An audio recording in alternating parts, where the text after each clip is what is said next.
if I was to give you any advice, is to wear your headphones as low volume as you can. Because remember when I was on the Power Pig and stuff, and I just had those motherfuckers just jacked up and like, Bubba the Love Sponge, here's a brand new one from Janet Jackson. And I just had them jacked the fuck up. And an old timer back in the day is like, listen, kid, I was like 21, 22, and, you know, fucking slinging it. And he was like, you need to turn your volume on your headphones down because when you get older, you know, and so, you know, you're having headphones in an enclosed environment's not healthy for your ears. Yeah. And now I'm having ear issues, like big time ear issues. My ears already fucking ring all the time. Yeah. You might have your headphones. How hot, how loud do you put your headphones? They're pretty fucking hot right now. Let me hear them. Let me hear them. Here, try mine. I bet you no guest has ever done this with you now. No one ever. I'm so thankful you're doing it. Too hot. Too hot. Way too hot. Okay. Like for like, you need to go like for like I don't have a. Okay. Mine are perfect. Maybe Matt Cox had him on. Maybe Matt Cox had him on before, you know.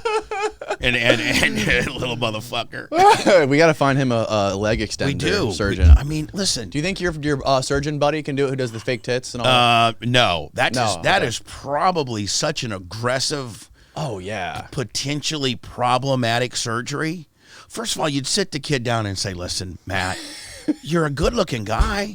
I mean, he's a good-looking guy. I mean, like, if you think that chicks are gonna like you because you're 2 inches taller, that shows you how fucked up you are, buddy.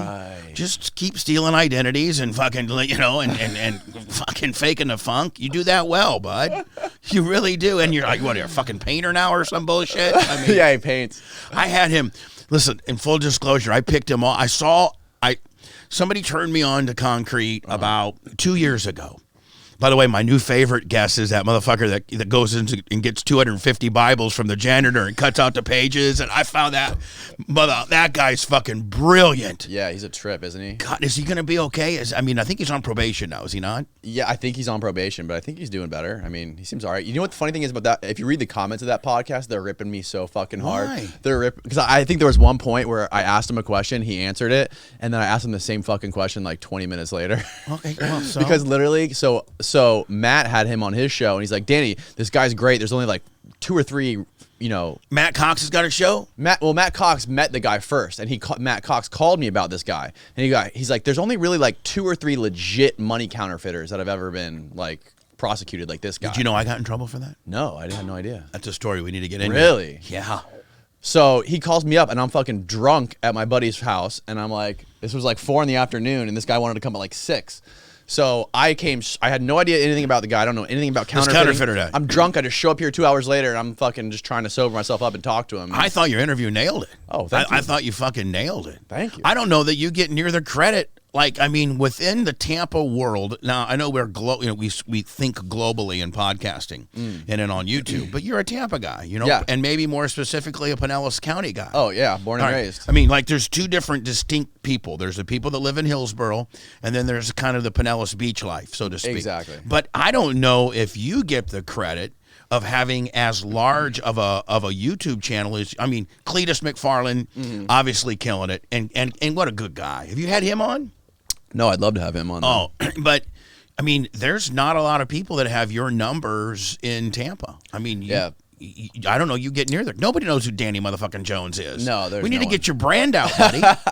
We need to get your brand. You're just a regular, clean cut, good looking kid. Well, thank you, man. I mean, my life is super boring, man. All I do is this, and the only thing you're fucking up on is your headphones. And my headphones. Yeah, right, exactly. Yeah. And raise your toddler. You got a toddler? Yeah, I've been in the pool. That's my eyes are all fucking red. How old's your kid? That missed with my gummy that I ate this morning. But he's 2 years old. And it's a boy? He's a boy. Thank God. Yeah. And I got another one due in September. Oh, is it a boy or girl? He's a boy. Cool. All right, you're good. I kind of want to have a girl to balance it out. So you kind of might want to stop now. Okay. Stop. I mean, just take it from an old timer here. 2's enough. Buddy. Okay. Kids are fucking. How many kids you have? 1. You have 1. Okay. How old is he? Like 20? Yeah, he's going to be 20 in June, and it doesn't get any easier.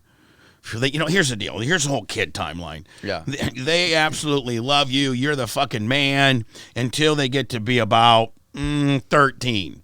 Then all of a sudden you're no longer dad's the coolest motherfucker ever to live. Right. Until they get to be about 12, 13. Mm-hmm. And then, you know, they need you less and less and less. And then the boys find some pussy. Right. And then it's all over but the fucking crime. It's all over. Just remember, some things win the battle, but pussy wins the war. Yes. I mean, look at the decisions we collectively have made in lieu of pussy.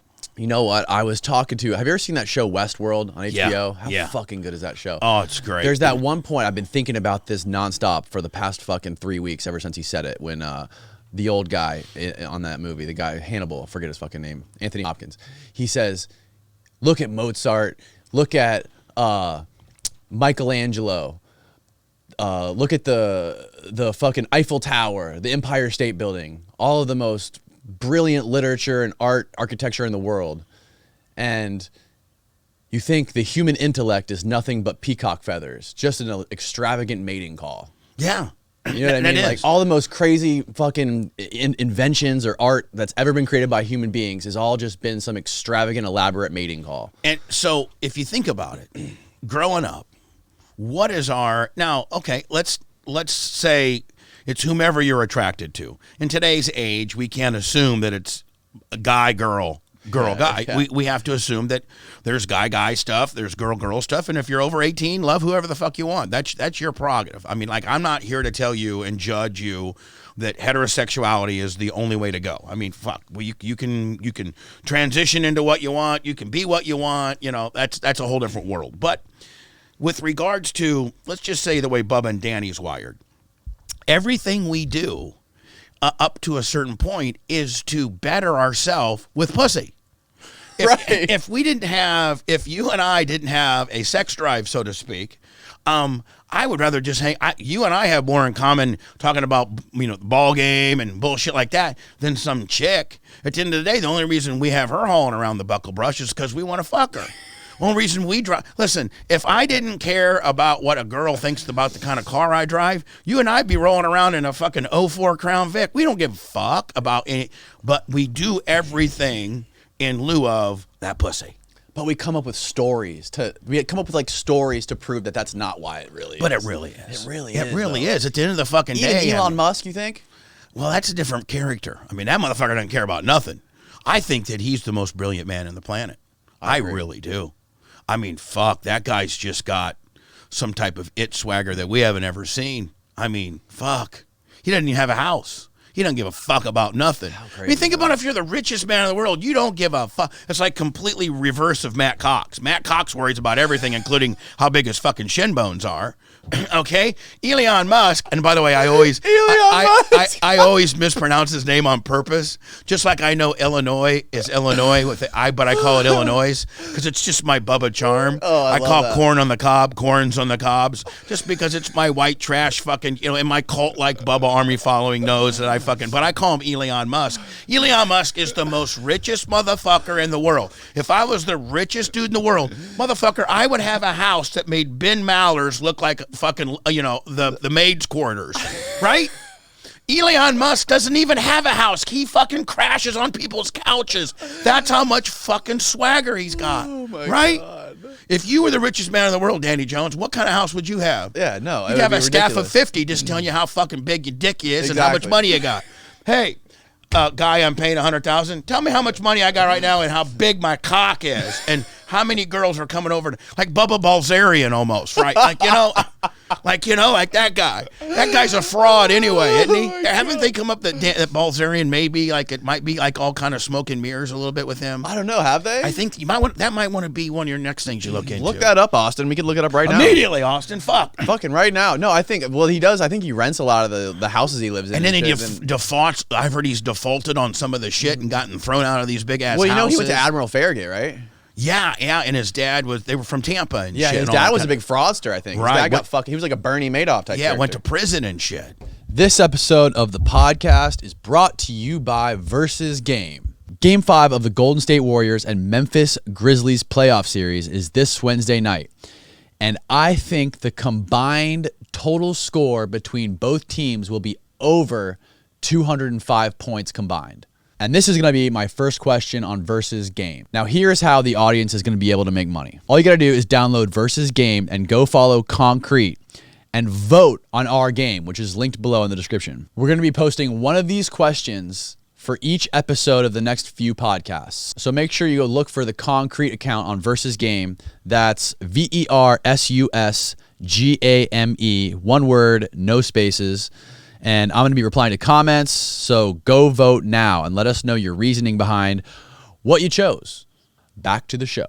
Yeah. Let's talk about your sponsors here. You haven't given your sponsors Liquid Death. Liquid Death. I'd like to have one right now on camera. Delicious. Then you could send it to them. See if you're a really good brand and marketer. You'd be like, arguably one of the best radio personalities in the history of radio. Endorsed your product today. Liquid Death Mountain Water. I'm going to take a sip right here. Murder your thirst. I like it. Have them send me a case. It's pretty cool, right? I got cases. I'll give you some cases. Murder your thirst. That's their slogan. You got to see their fucking commercial too. I like it. Liquid Death. It's canned water, basically, right? Yeah, canned water because I think it's the only canned water. Death to plastic, all about recycling and all that. Well, and you know what? It doesn't taste like it just tastes like regular bottled water. Right. Sometimes it gets I've had canned water before, and it gets a little canny, if you will. It feels canny. I don't know if that is even a word. I know what you mean. Yeah. But it feels aluminum-y. If it, Yeah. And this feels just like straight water. Yeah. Liquid Death. Kudos on your shit, buddy. It's good shit, man. It's really good shit. I love it. What's that? Have you ever tried this? No. Can I have a case of it? You see him. So here's what you got to do. Is it mushrooms? No. Oh, okay. So it's for like power Have you tried lifters. microdosing yet? Oh yeah. Okay, I'm just making sure. Oh yeah, microdosing right now. Me too. Are you really? Fuck yeah, of course. Oh, yeah. we gotta talk about that. Yeah. So this stuff's for fucking power lifters. So oh, please. I'm sure. Have you ever been knocked out like racing or anything? Oh yeah, I've been knocked the fuck out. You know the shit they give football players? They put on their nose and like smelling salts. Take a nice whiff of that. That's what it is. Now hold on, are you gonna knock me right the fuck out? No, here? it's fucking great. Why jack you up? Oh shit, is it legal? Yeah, it's legal. It's like a main line of adrenaline right to your brain. I need that right before I hit the fucking air. I know, right? Like, hold on, 3, 2. Woo! Hey, it's fucking Bubba the Love Sponge here. I'm fucking 6:05. Usually I'm down to. See, this is old. This you one have to do a 30 milligram Adderall to get that effect. Woo! Oh yeah, hit it. Oh man, don't be a pussy about it, Danny Jones. Hand the fucking heat over here, cousin. You gotta get it's legal? It's an old one, yeah. We gotta get a fresh one. Now, in here. did you just kind of shake it up to reactivate it up? Yeah. See, I already know how it works. These people need my show too. In. I got the Bubba the Love Sponge show. Come on. Oh yeah. So let me ask you a question. Why the fuck did you? I mean, seriously, why did you have me on here? You got like you're a fucking legend, Bubba. Yeah, I don't know. You think so? I mean, for real, dude. You are definitely one of the most iconic people to ever come out of Florida that I know. I remember being like 16, 17 years old in the back of a fucking construction van going to work every day, every single morning hearing you come on the radio at 6 a.m. while I'm fucking half brain dead asleep, riding to Sarasota, listening to you for 2 fucking hours. And I would always wonder, the one thing about you that always fucking like perplexed me was this guy is 6 a.m. sharp as a fucking tack. And I didn't even have that shit. Without any of these fucking smelling salts. Fucking rip roaring at 6 a.m. every fucking day of the week. Like, this guy's got some discipline. And you know the thing about it is, thank you for recognizing that, but in this form that we're doing podcast, it is kind of the reverse of what radio is or was, where radio was high energy, boom, boom, boom, boom, nonstop, fast form. And podcasting slows it way down and lets you kind of totally, this is like slow fucking. Podcasting is fucking when you're 40 and radio's fucking when you're 18. Because when you're 18, you're, and when you're 40, you're not even 40 yet, are you? No. I mean, you're like 34.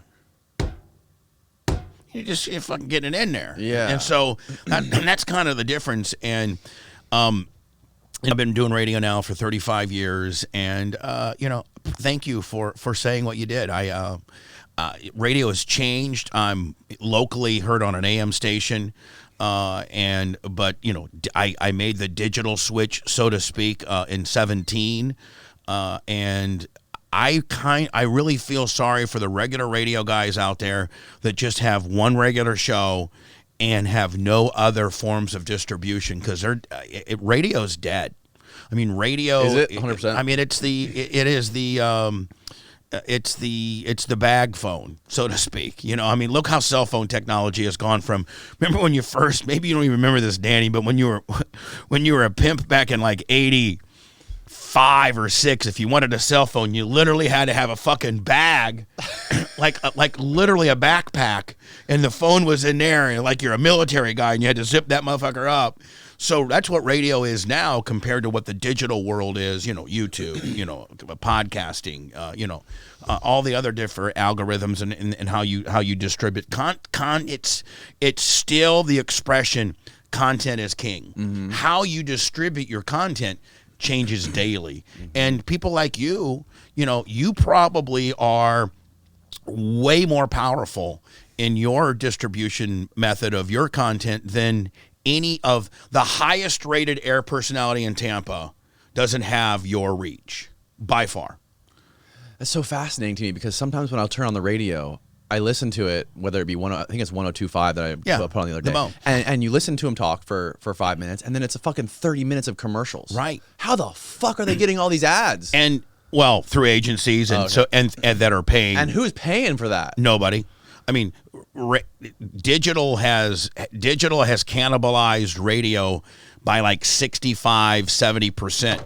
And the bottom line is that these regular local radio guys are talking to only Tampa.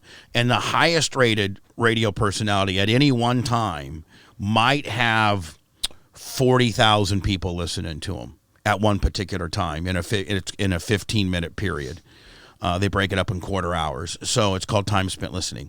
But like, so, you know, the highest rated guy in the morning might have 40 to 60,000 people listening at any time. Look at your numbers. I mean, look at big podcasting numbers and people on Spotify and Rogan and, you know, other things like that. You know, Cletus, you know, just, I mean, people don't really realize how powerful. And quite frankly, I'm not trying to make this the Danny Jones blow up your ass special, but you really have established, you know, a great thing here. You really have. Being from a radio guy. I mean, I know you looked at me, it's like, oh my God, Bubba the Love Sponge, fucking, but our radio world has radio guys would love to be you right now. That's so interesting. For real. Like, and I don't know that if you've really had a radio guy on here Never. That really knows it the way I do, but you've reverse engineered the whole thing by creating this digital real estate that you have and platform and delivery mechanism. Your numbers, I mean, I know I kind of had, we talked numbers a little bit earlier, and there's nobody in radio making that type of digital money. Mm-hmm. None. Not one. But also the podcast market is so oversaturated too. There's every single person has a fucking podcast. But it's not oversaturated with good stuff. It's saturated with shit. And so content is king. Quality is king. You have, what, 500,000 subscribers on YouTube? Just about, yeah. People look at that and gravitate to that. You know, like one thing I'll look at as I'm going through the YouTube world is I instantaneously look at how many subscribers they had. That legitimizes that particular channel. Right. If I got a guy that's got 35, you know, but you know, you have, you know, some huge numbers. So it's oversaturated and it's a bubble. I think the podcasting world's going to burst like the .com bubble did. Really? I do. But I think that the people that are big players in there obviously will stick around and will benefit because we'll weed out all the shit. And people have the biggest misconception of podcasting. People are like, oh, I'm gonna start a podcast and I'm gonna start making $5,000 a month. Okay, buddy. Yeah. Fucking, you know, like it's a slow burn. It really in order to inevitably to be able to establish great clients like Liquid Death and those. Well, these aren't a sponsor. I just bought this for fun, just to fuck with people. Oh, well, you know what you should see. This is where you're people like you that appreciate this kind of stuff. Not many guests will appreciate this. Yeah, but here's where you're fucking up. Is you should take our video air check of us doing that. Oh yeah. And send it to them. And say, hey, I use your product. That's what I do a lot of times. I use your product. I had a guest who's well known as well. He loves it. We'd love to endorse your product. Boom. See, I need that entrepreneurial mind. And so you know, and say, listen, and if anything, you'll get free product. If anything, you'll get free product. You own your own content. Now in radio, you get into Plugola and Playola. scenarios with that if you don't own your own content. Where where a regular radio guy, let's say, Drew Garabo, who I love, by the way, he couldn't, because he has a Cox contract, couldn't be drinking Liquid Death because he went to the store and bought it, and then throw it out, and then get a hold of him, Liquid Death, privately and say, hey, would you want to do? No, that would all have to aggregate through Cox, and Cox would get their little hands in it and the whole 9 yards.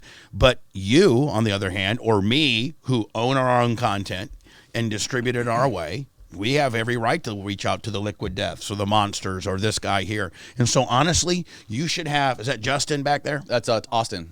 Justin Austin. Same thing. Cut up the clip of us talking about this, doing the hits, send it to him and be like, man, who else is doing that for you? Right. Give me $500-600 a month sponsorship and all the stuff I can snort, and let's call it a day.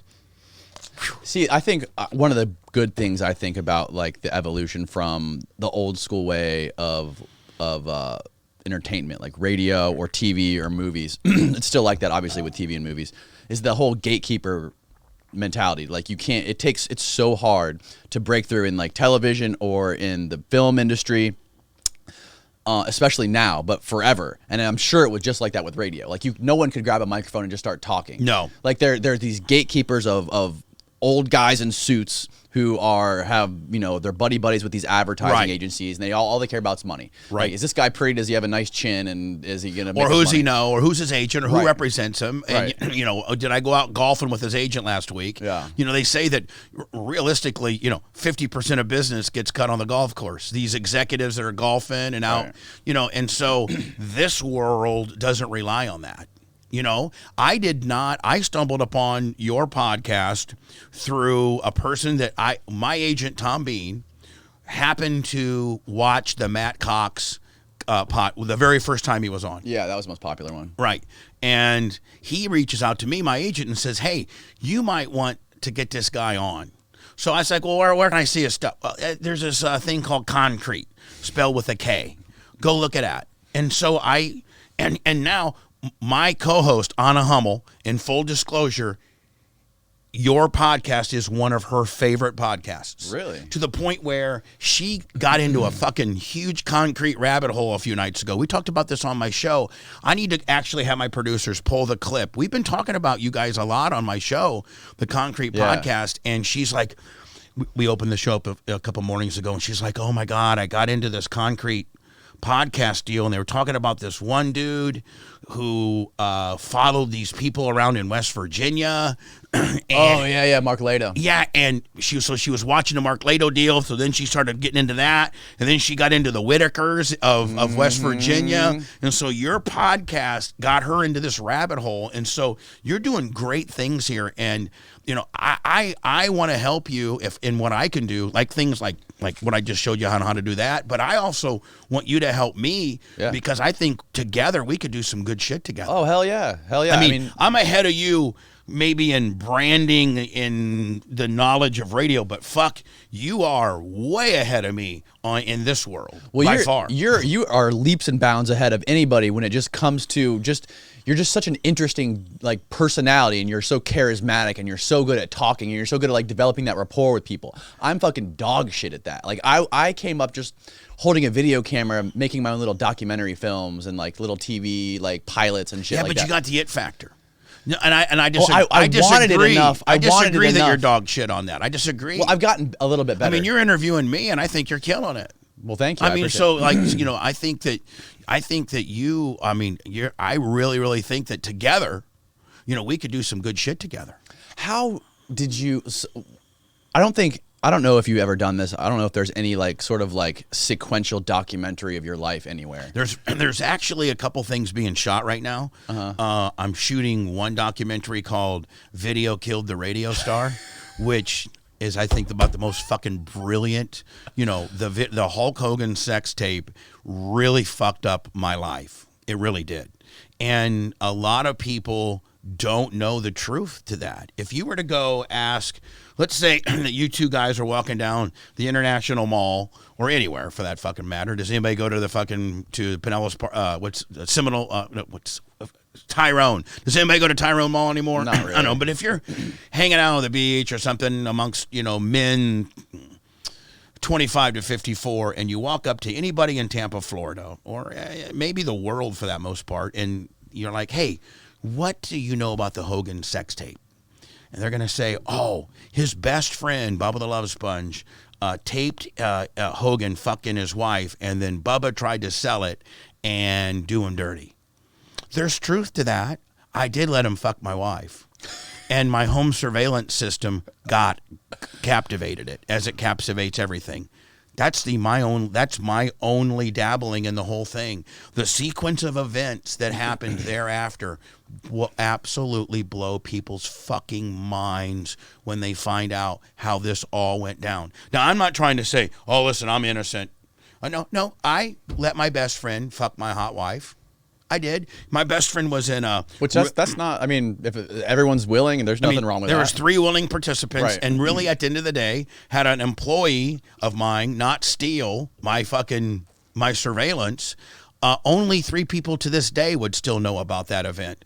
And my life wouldn't have been ruined. My ex-wife wouldn't be considered a whore. And Hogan wouldn't have $141 million in his pocket. So, I mean, joke's on me, motherfucker. Do you think he really got all that money? No, he didn't. He got, in my opinion, between now, don't forget there were 2 lawsuits. There was Hogan versus Gawker, and then the lawsuit that nobody knows about, Hogan versus Cox. Oh, okay. All of this was aggregated through Cox Media. That lawsuit settled. That's the story I'm going to tell. Oh. I'm going to tell that story. Everybody knows Hogan versus Gawker and how that worked out. But if you were to go and ask that, people say, well, people don't realize is that my best friend, Hulk Hogan, lived with me at his lowest point of his life in 2007. He was suicidal. I had to take a gun away from him at one time. He was going to kill himself. And we were coming home from the dollhouse one night. My wife and I had a semi-open relation. I mean, we were. I wouldn't say we were necessarily in the lifestyle, but I'm not a jealous guy. I've seen through all of my years on being on radio and the squirt Olympics and the girls pissing in fucking coffee cans and shooting ping pongs balls out their pussies and just all the stuff that I've seen, I've become calloused. So my best friend fucking my wife is not that big a deal to me. Mm-hmm. And so... You guys were married? You guys were together? Yeah, we were married. And so we're driving home from the dollhouse and my wife calls me and Hogan's down. He's going through the worst fucking divorce ever. And I said, hey, Heather, have a little sexy outfit on and take care of my boy when we get home. And it was pretty much that. It was pretty much that simple. The chain of custody of the tape is a story in itself. Heather and I were going through a very nasty divorce, and I didn't want that DVD at my house at that time, so I took it and put it in my office. And an employee stole it, and the rest is history. That employee disseminated it. The employee used it to try to extort Hogan for $1 million. There was an FBI. Did you know that there was an FBI sting? I had no fucking clue. No. Nobody knows this. Nobody knows that this tape was shopped all around Hollywood. And everybody in Hollywood asked the Spice Boy, Matt Lloyd, Spice Boy, my co-host, was shopping this to Digital Underground and to Wicked Productions and all this, and says, and because the sex tape world with the Ray J and Kim Kardashian and Paris Hilton and Tommy Lee, those were worth millions of dollars because the people in the tapes agreed, for the right at the end of the day, right. Pam and Tommy want to act like they didn't. They made a lot of money on that deal. Oh, yeah. Well, Heather, myself, or Hogan. Well, sex tape hasn't made money. Yeah, right. I'm the guy. I'm the person that's been on the worst side of sex tape. I am the guy who got butt fucked by sex tapes. So, as Spice Boy was shopping this tape, I didn't even know that it was gone. Like for instance, see that toolbox over there? Yeah. Okay, you might have 3 half-inch wrenches in there. Do you really know that there's 3 in there? Last time you checked, there was 3. But do you go back every day and check that there's 3 half-inch wrenches? Right. No. I knew this sex tape was in my office in the desk. I didn't go every day and relook. Oh, it's still there. I just knew. I never had an employee theft problem. I didn't, I had nothing. I had a pretty small staff, and nobody went at my office, and I'd never have a theft problem. People had keys to the building. They could come and work on the weekends and things like that. Well, one of my employees stole it. I didn't know it was stolen until one of my producers, Brent Hatley, calls me March 4th, 2011, and flat out asks me, did Hogan fuck your wife?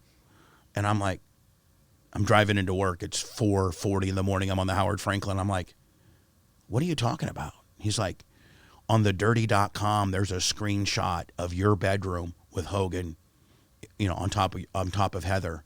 And I'm like, oh my God. Brent, run into my office right now and look at my top desk, top drawer, under some papers. There should be a DVD that says Hogan on it. And he walked in there and he said, it's not there. And I knew my life was ruined. So Spice Boy was taking this tape, and when he was going to when he was going to all these places that could potentially buy a sex tape, the first thing they asked was, well, do you have 2257 forms on the people involved? And a 2257 form is just a standardized form that says, I am this person giving you permission to use my likeness and distribute it, and we own the right, all that kind of bullshit, which you should have me sign at the end of the day. Actually, no, I don't have anybody sign those. You should. I should, yeah. You know what? I'll give you a If anybody ever told me they didn't want to be on here, I would take it down. Sure. But, if you having a 2257 further insulates. Yeah. That would be a good idea. That would be a responsible thing to do. I have a really? Yeah, I have the template, so to speak. I can get you. Oh, that would be fucking awesome. And you tell them, you can either put in the form or you can tell them, hey, this just gives me the rights to put this on, but if you would ever have a problem with it, I'll take it down. Right. Like be disarming when you would tell them that. Because if they look at it it looks a little intimidating, sign in some shit. Right. But another radio lesson. Right. I could teach you a lot of lessons. I know. I'm learning a lot today. And my next lesson is to get a vasectomy. Okay, now let's keep it at 2. Let's keep it at 2. You want to keep this empire going, motherfucker? You get another mouth to feed. Then you got to figure you and your wife are going to end up getting a divorce one of these days. You got fucking 3 child support payments instead of 2. Fuck. You got baby mama drama. She always says that. She goes, I'm never letting you divorce me, but I don't care what the fuck happens when we get older. She's like, you're getting a vasectomy after our next kid, after 3 kids, because I don't want any other bitch to have your kids. That's her way of looking at it. That's but her way. That's a lot of wisdom right there. You might want to listen to old girl on that one. Yeah. But you might want to try to whittle her down. Let's keep it at 2. I'm just saying. I know. Yeah, I'm trying to. Child support's strictly a number. It's 20% of your gross per kid. Think about 20% per kid. Per kid, bud. Oh God. You're looking at 60 points. 60% of everything. Yeah. God damn. Yeah. Homeboy's thinking about his job right now. I can see why Hogan was suicidal. Yeah. Well, Linda got. His divorce settlement was just crazy. So anyway, Spice Boy starts shopping this tape. He can't find anybody in Hollywood or anybody in the porn industry that'll touch it. They're like, listen, we cannot put this up if you don't have, at least Heather and Hogan on 2257s. Right. It's illegal. Well, at that point, the tape was worth nothing. So Danny, this will blow your fucking mind.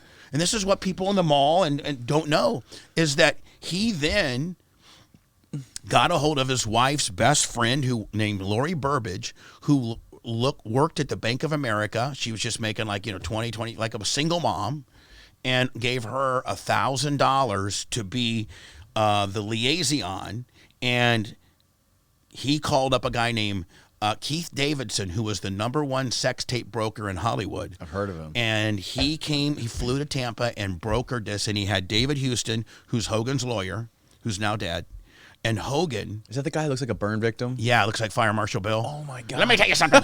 I got so much heat when I used to say that. He died? Yeah, he died in Reno. Oh, fuck. And so him and Hogan, Keith Davidson got a hold of him and Hogan and said, we have this sex tape.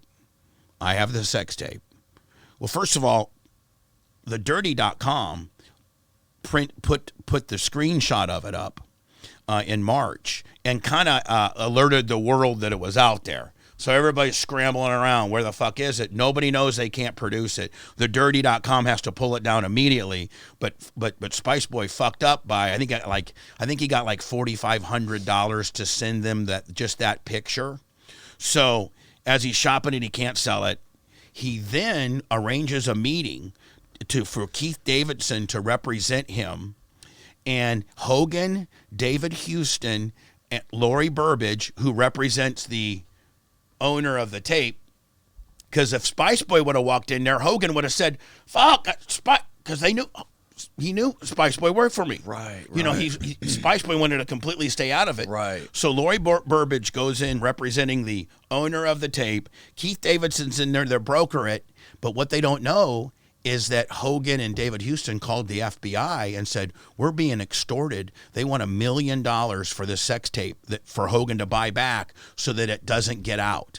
That's what bad guys do. Is if I got something here and you don't want this, you don't want your wife to see this, well, then buy it off of me, bitch. Right. Otherwise, she's going to get it. Now, that was true? Somebody did try to extort him for $1 million? True. It was an FBI sting that's been fully documented, videotaped. Really? They have it like recorded him Yes. actually saying that? Yes. Wow. I'll have that footage on my documentary. Wow. So they're in there, and Hogan writes a dummy check for $150,000 to buy back this tape. The feds knock the door down, fucking put Lori Burbage and Keith Davidson in handcuffs. Oh, this gets fucked up, Dan. You're going to fucking freak out over this deal. Holy So shit. the FBI does this big sting, the whole fucking 9 yards. Keith Davidson's lawyers up and hires a guy named Brian Albritton. Now, Brian Albritton was my original attorney when I got in trouble for the hog situation. Remember my hog deal? Oh, yeah. He was my first attorney. So now, when each new president comes in, they appoint a U.S. attorney for the district. In Florida, there's 3 districts, the upper, the middle, and the lower. Well, that is, you're basically the U.S. attorney for the middle. You know, you decide what the federal government prosecutes. Well, Brian Albritton, after he became my attorney under the George W. Bush administration, was a big slinging dick. He worked for Holland and Knight. He was the U.S. attorney for 6 years in Tampa. So he was the big slinging dick, this guy named Brian Albritton. Well, after George W. Bush left and Obama came in, then they appoint a new U.S. attorney. It's all politics. Well, Brian Albritton, if you're a former U.S. attorney, after a year or 18 months, you can then go into the private world sector and be a regular lawyer. So what do bad guys do when they're in trouble? If you got the opportunity to hire the former U.S. attorney who just left that office, who has all of his boys back then, who do you hire? You hire that guy, right? Right. So Michael Davidson hires Brian Albritton to represent him. Brian Albritton walks into the U.S. attorney's office, a guy named Lee Bentley now. Okay, no, I'm sorry, Robert O'Neill. And Robert O'Neill is the U.S. attorney, and he was formerly Brian Albritton's assistant. So that's his boy. So God. Brian Albritton goes and says, "Listen, you got a pro wrestler and you got a fucking shock jock. Both are uncredible witnesses. This is going to be a fucking clown show. You can't press charges on these people. They know processed it. What does that mean? They didn't prosecute. They didn't attempt to. Oh. They said no. So it didn't get Matt Lloyd, Spice Boy, Lori Burbage, Michael Davidson, Keith Davidson, all the people that extorted Hogan got away with it because I was the victim. Because I'm a bad guy. I'm the loudmouth. I'm the guy that did Lesbian Tuesdays, No Panties Thursday, Redneck Mondays, Squirt Olympics, Squirt Olympics, shoot ping pongs out your pussy, ping pong. And that guy doesn't make a good victim. You can do whatever the fuck you want to me, but they never will prosecute for me. So it got unprosecuted. So here it gets better. So Matt Lloyd, Spice Boy, gets away with it. He basically gets away with it. I'm still doing mornings on the Bone, and now I have been, and Mike Calta's doing afternoons, and I'm still the morning man. But I'm now kind of the fucking piece of shit because America or corporate, they don't know about this failed extortion attempt because there was no charges brought. So it never. Are you talking about it? No, I'm really not talking about it because I don't know about it because it takes a year for that shit to get out, you know, and I didn't even really know about it until Hogan sued Gawker and I'm in a deposition and they start asking me all these questions and I'm like, what? Huh? And so Spice Boy then takes this tape. He's cleared, no big deal, and it's no value. There is no value to this tape. You can't extort Hogan for it. Right. Because you almost went to prison for that deal. You can't get anybody to buy it. So the only value it is to get me fired over it and for Mike Calta to get mornings on the bone. And so Spice Boy gives it to Mike Calta. Mike Calta gives it to his agent, Tony Burton, and Tony Burton hand delivers it to Gawker. Gawker publishes it. I get fired, and the bone promotes Calta, and he's still there to that day. Wow. He's still the #1 morning man in Tampa, which I used to be. And you used my sex tape to fucking do it. And I'm going to tell that story. It's a story that nobody in this room... Did you know that? I had no fucking clue. I knew he was somehow involved, but I didn't know the details. Yeah. And so Hogan then sued Gawker, was awarded $141 million, collected $35 million because they filed bankruptcy and he was the largest creditor. So got $35 million there. I was heard after Peter Thiel and all the... I heard that Hogan put about 10, and this is just strictly my opinion, I heard Hogan put about $10 million in his pocket for that after that was all shook down. Then he sued, it was brilliant, he sued Cox separately for the distribution, you know, of how it got out.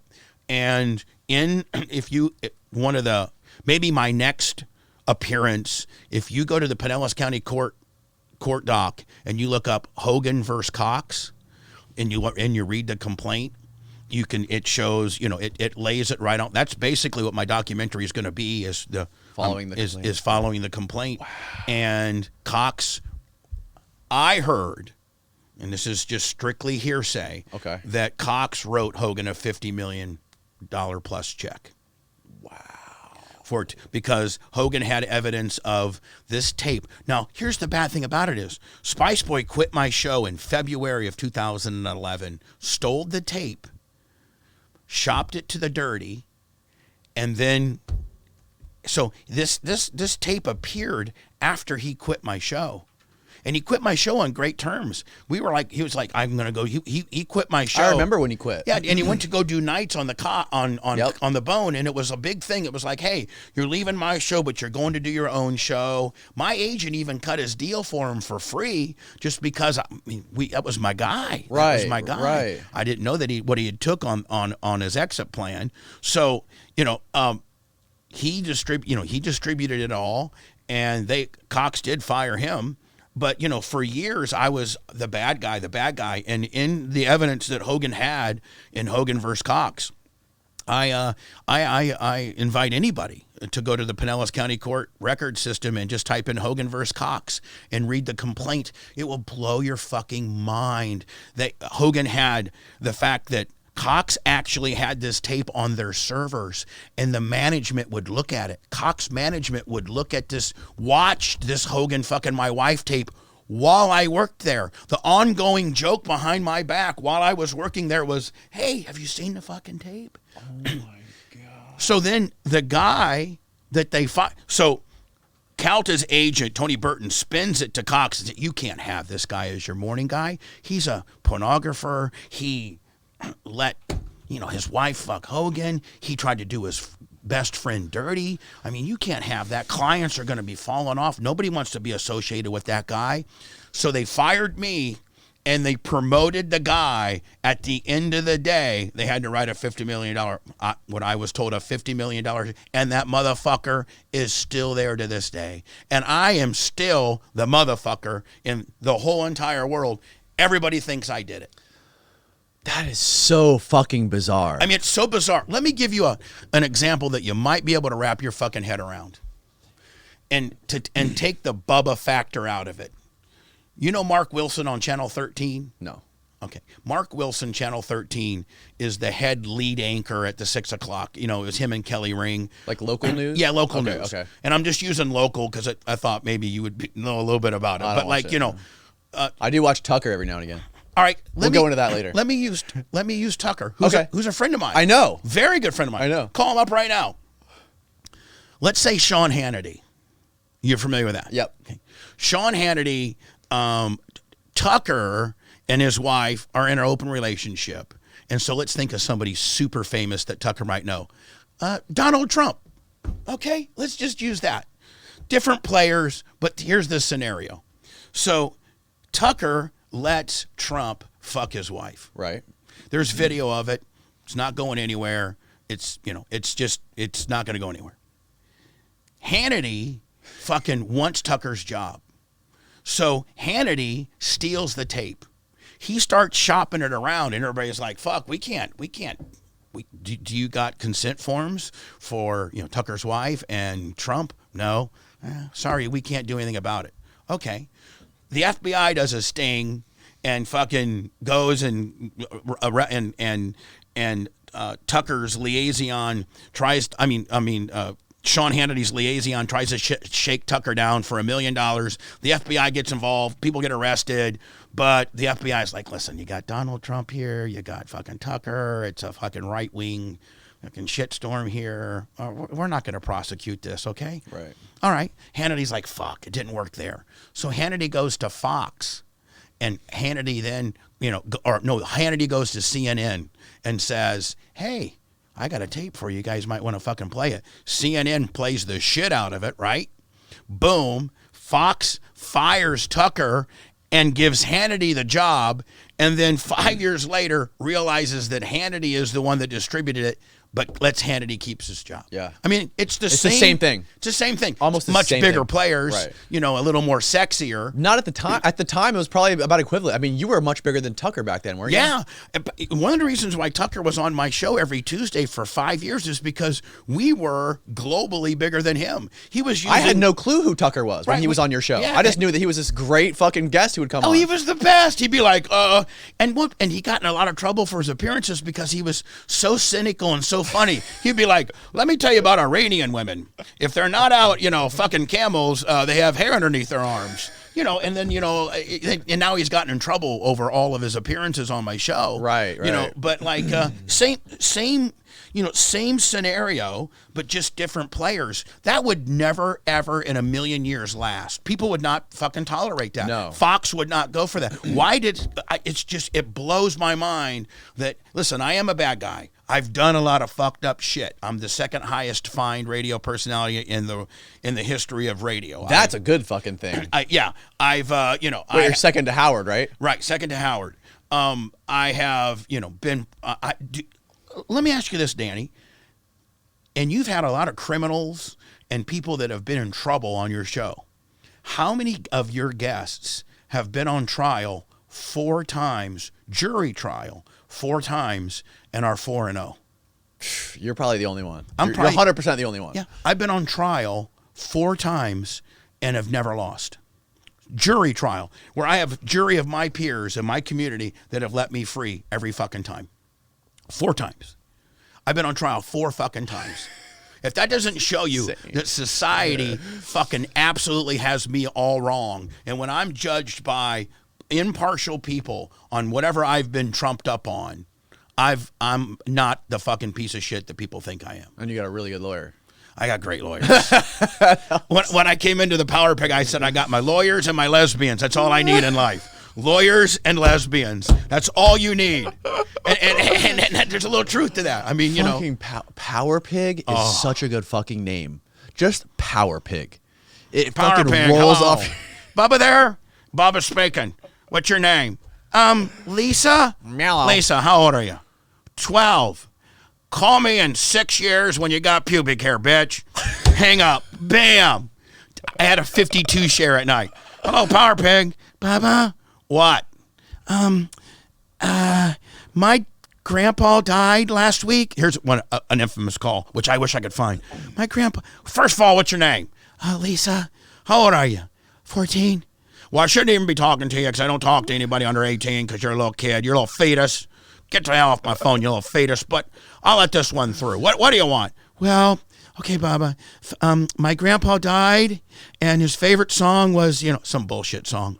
And can you play that for me? Because my family's all gathered around right now, and I go, Lisa, let me ask you a question. What? Did Grandpa Fred, is he in the ground, in a casket? Yes. And when did you put Grandpa Fred in the casket? 2 weeks ago. Okay. Were you there at the burial? Yes. Did you guys put a boombox in there at all? Like, was there a boombox or a radio? No. Well, then how the fuck can Grandpa Fred hear the song we're going to play? And this is all for selfish reasons to make you guys feel good. The bottom line is you just have to deal with it. Grandpa Fred took a lick. He's dead. He's not going to fucking hear the song, and I ain't playing it. Get off my fucking phone. That's the shit that I would do. And I had a 54 share because nobody in radio had the balls to do it. And be like, shit. Hey, who's this? This is Johnny. How old are you, Johnny? 9. Johnny, is your mom and dad still together? No. You got a stepdad? No. How old's your mom, Johnny? She's 35. She got big knockers, Johnny. Run the numbers. Yeah. Like her boobs. Like, are they big? Now, this is probably very inappropriate to be talking about a 9-year-old. Yeah.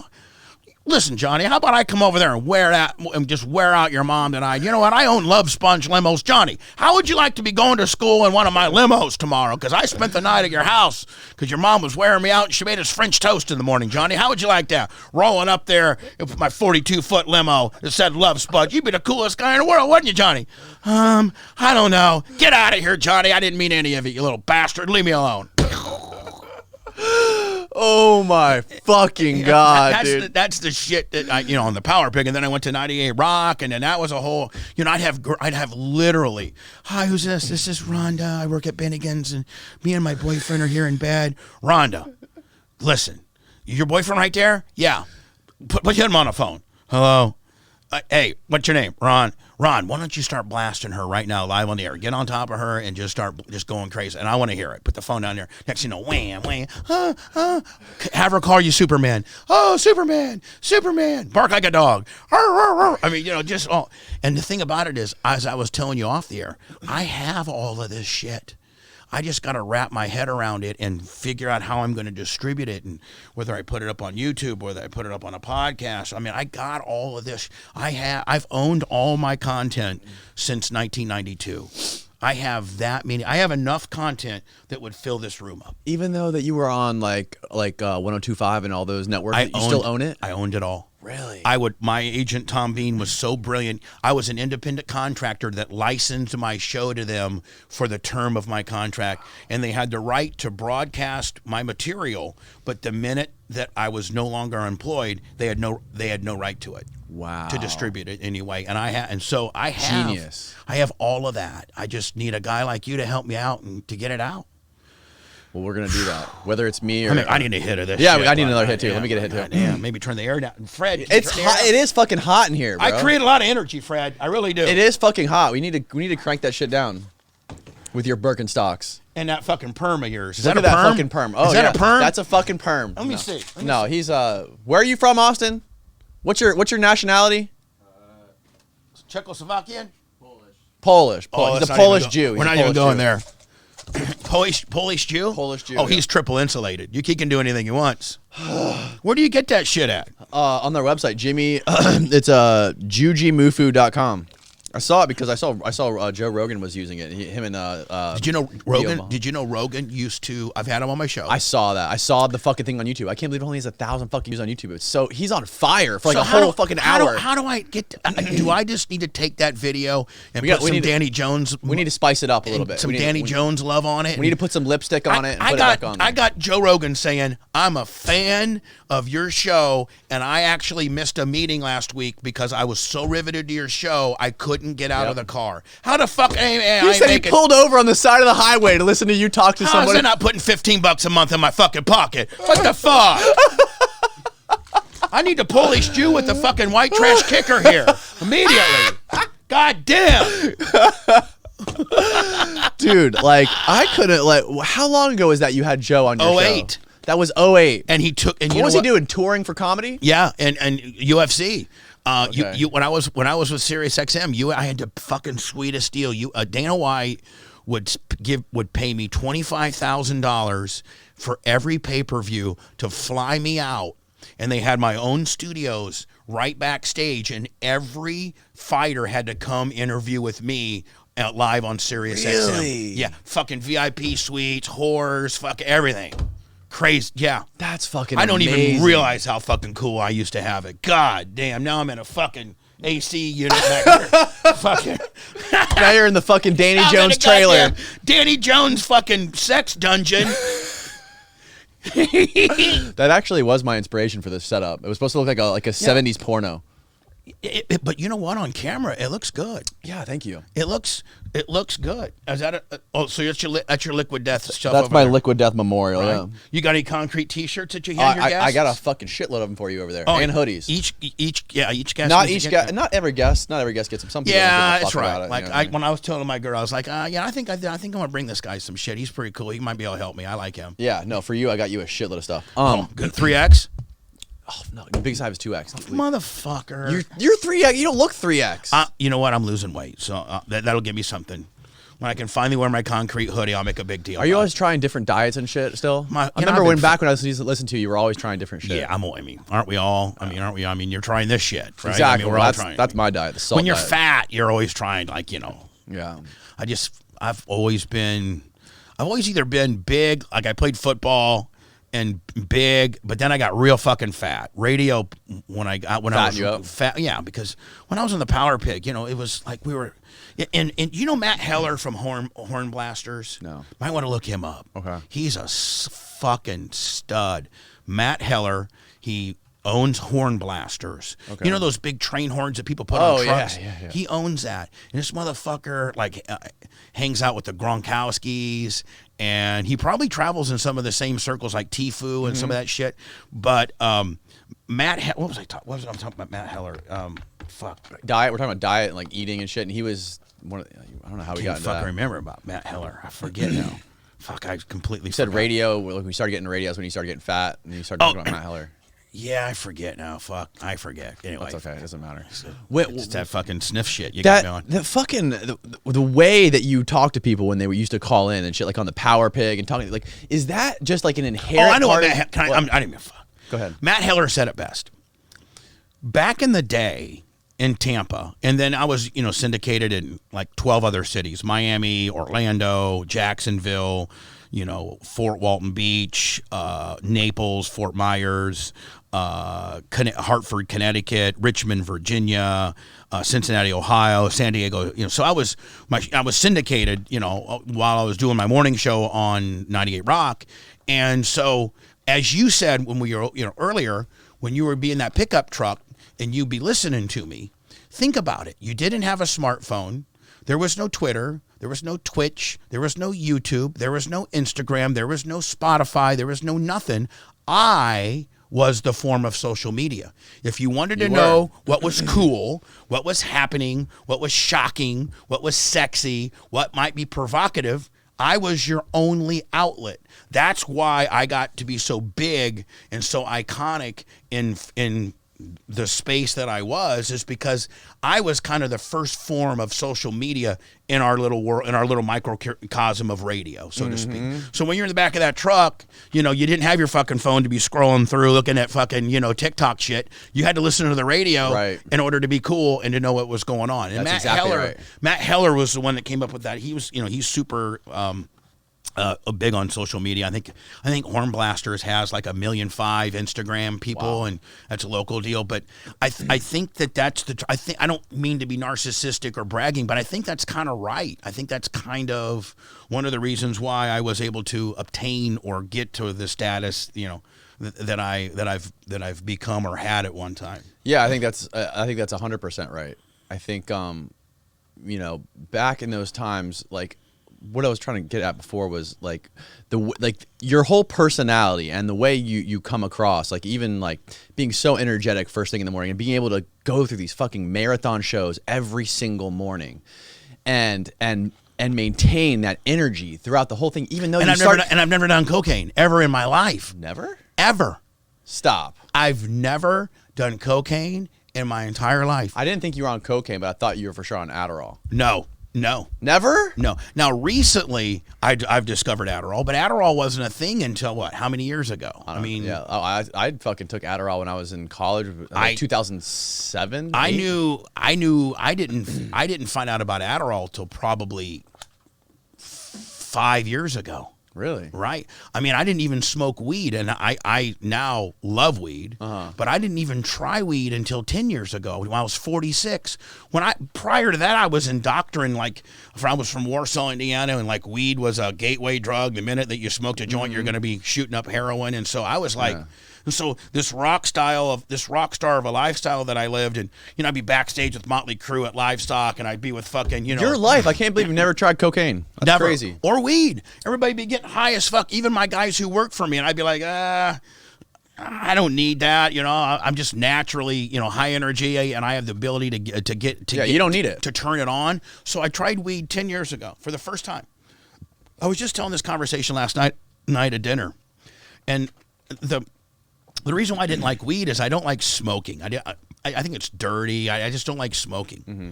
My mom and dad smoked when I was a kid growing up. They quit, but it was just, I hated it. Well, Brent Hatley, my executive producer, remember when they first came out with those volcano, yeah. And he would have these things, and they had these big bags of like helium-filled balloons, and you just suck on them. So in 2012, here I am going through shit. The Hogan tape just broke. I'm fucking a basket case. I don't know if I'm going to lose my job. Everybody thinks that I'm the bad guy. I'm the one that fucking taped Hogan fucking my wife, trying to get rich. We've been through that story. I'm just going, I'm not thinking I'm going to kill myself, but I'm just at the lowest point in my life. And my wife, I just went through a huge divorce with my wife. It's just so much uncertainty that really I needed weed. I mean, people don't realize how beneficial weed really is. Oh, it's fucking great. I mean, like, it changed my life. And so at 46, here I am going through fucking hell. And finally, Brent Hatley, my producer, comes up with a way that I don't think is dirty and fucking, smelly and like that. It's a bag. He goes, Bubba, how many times have you taken a helium balloon and did it and you talk like Mickey Mouse and shit? I'm like, yeah. He goes, it's the same thing. So I had this big ass bag, so I fucking did the smoke, and I was just like, and the first thing that came to my head was, what's so bad about this? How can this feeling that I have be bad? Right. Now, when you're drunk, sometimes you want to fight, sometimes but I'm like, society has really got this wrong on what this does to you. Mm-hmm. Like, it doesn't, and at that time, it kind of opened up a world of euphoria and a different dimension of how to look at things and not be so fucking uptight. Right. It kind of just made me less uptight and gave me the ability to cope with kind of what I'm dealing with in somewhat of a medicinal type way. I wasn't gonna go and take antidepressants, and I'm not in all that. I know some people that take fucking Zoloft and all this kind of bullshit just to. Do you really? Yeah, I'm old school. I don't think I don't think you. A lot of people get fucked up off that stuff. Yeah, I mean, I know some guys that take it if they don't premature come. And Zoloft? Yeah, if you take enough Zoloft, it makes you. I mean, you could fuck all night long. Really? Yeah. Is it kind of buying at Walgreens? Now you're gonna abuse it. I am gonna abuse it now.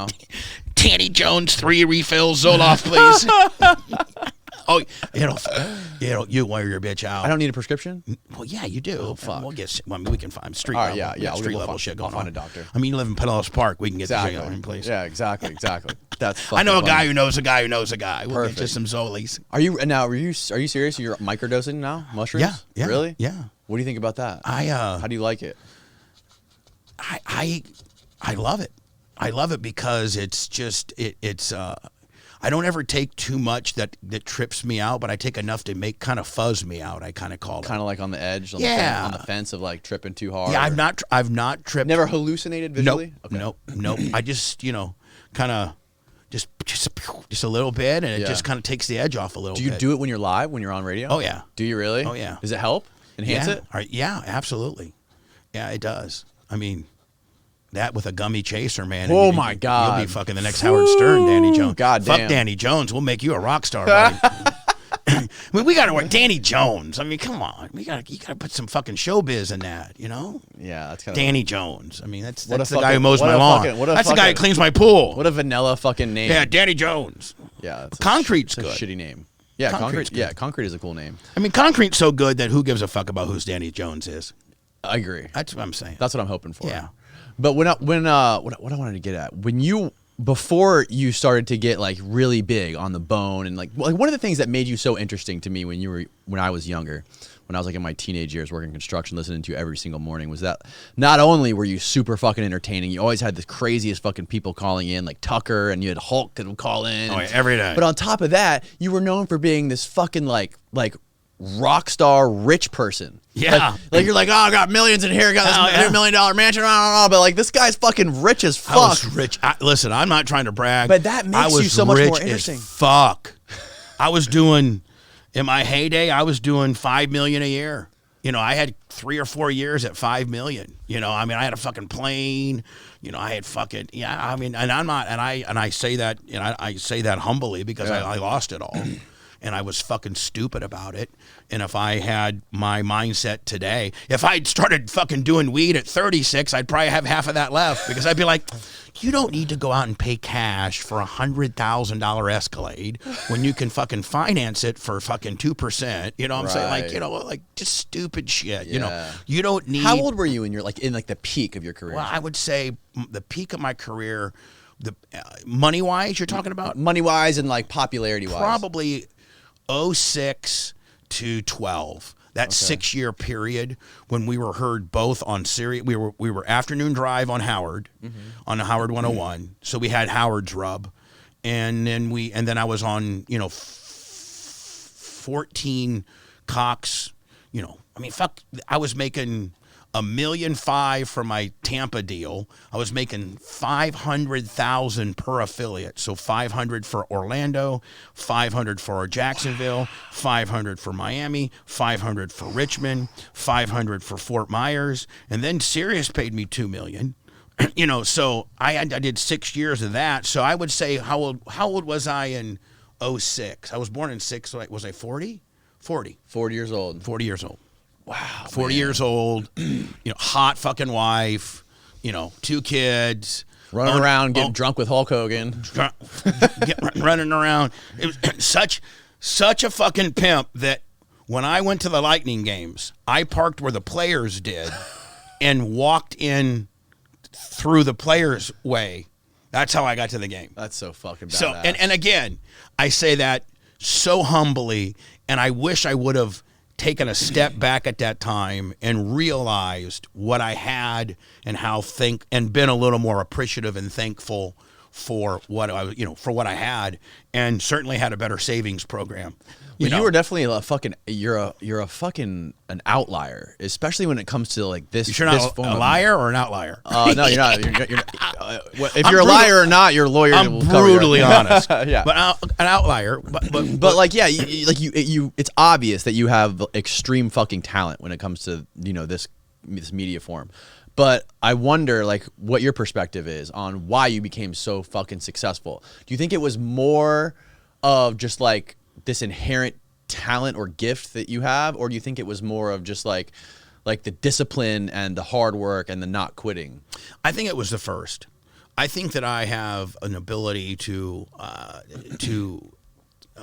communicate, to be jovial, to be self-deprecating, to make the joke on me, but yet be stiff enough to do a good interview and tell a bitch to go pack sand and get the fuck out of my studio. And so kind of like, I'm kind of like the guy that's running the bulldozer or running an excavator, a regular guy. I'm a regular dude. I think I come across as a regular guy that has kind of the it factor, that's a good bullshitter, that's a good communicator, and is a risk taker. And so where most radio personalities would be like, hey, I gotta, when I was first starting on a 98 Rock, I think my base pay early on was like $450, $500, which was and this is 1996, big money.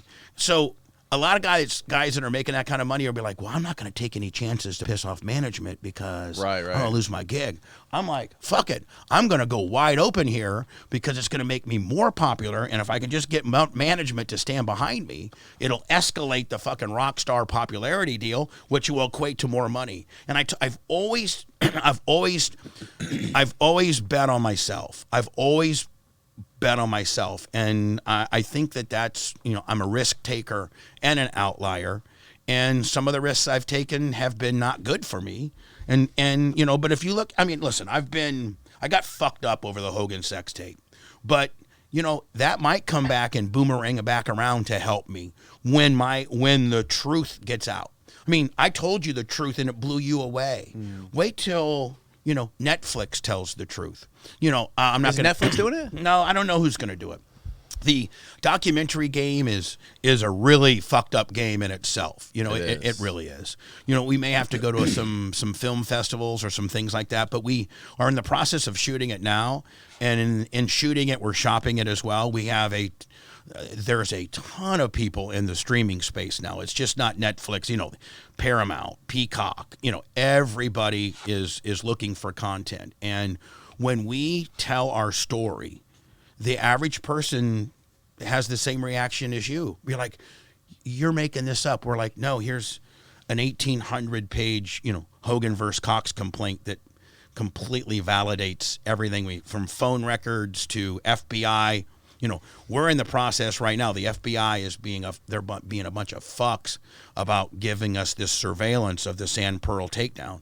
Well, it's my right. Sandpearl? That's where the FBI sting took. Oh shit. The Sandpearl, that real. Oh, I know. Yeah. Yeah. I got arrested there once. You got arrested there? Yeah. For what? I did. The guy we were talking about earlier. We were when we first started doing our show together. In order to promote the show, this was before anyone watched it. This was like right after I started YouTube. I had no following. I had 40,000 subscribers. Yeah, like me. And I was trying to. That makes me feel like that really makes me feel like a real fucking jobber.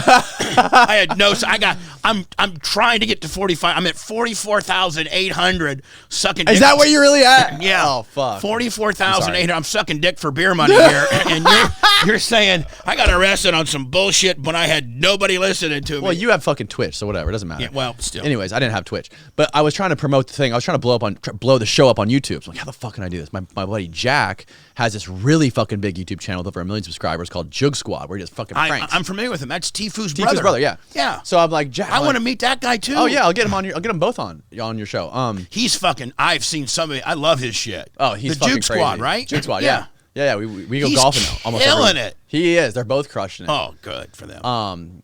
So I was like, we gotta fucking promote this. How are we gonna do it? I'm like, maybe I can do a prank. And I was like, I always had this idea to do a prank where we prank the valet. So I got my buddy's Ben's Rolls Royce, right? I'm like, first I talked Ben into it. I'm like, this is how it went. I said, we're gonna promote this fucking show. We're gonna get a prank to go viral using your Rolls Royce. We'll put it on his channel. It'll get millions of fucking views, right? And it'll promote our channel with the show. So we'll get a fucking built-in audience from that video going viral. It's like, okay, great, yeah. Which is a great idea. Do it, but only do it at Frank's restaurants. Don't do it at the Frank Chevis's? Yeah, exactly. Yeah, I grew up with him.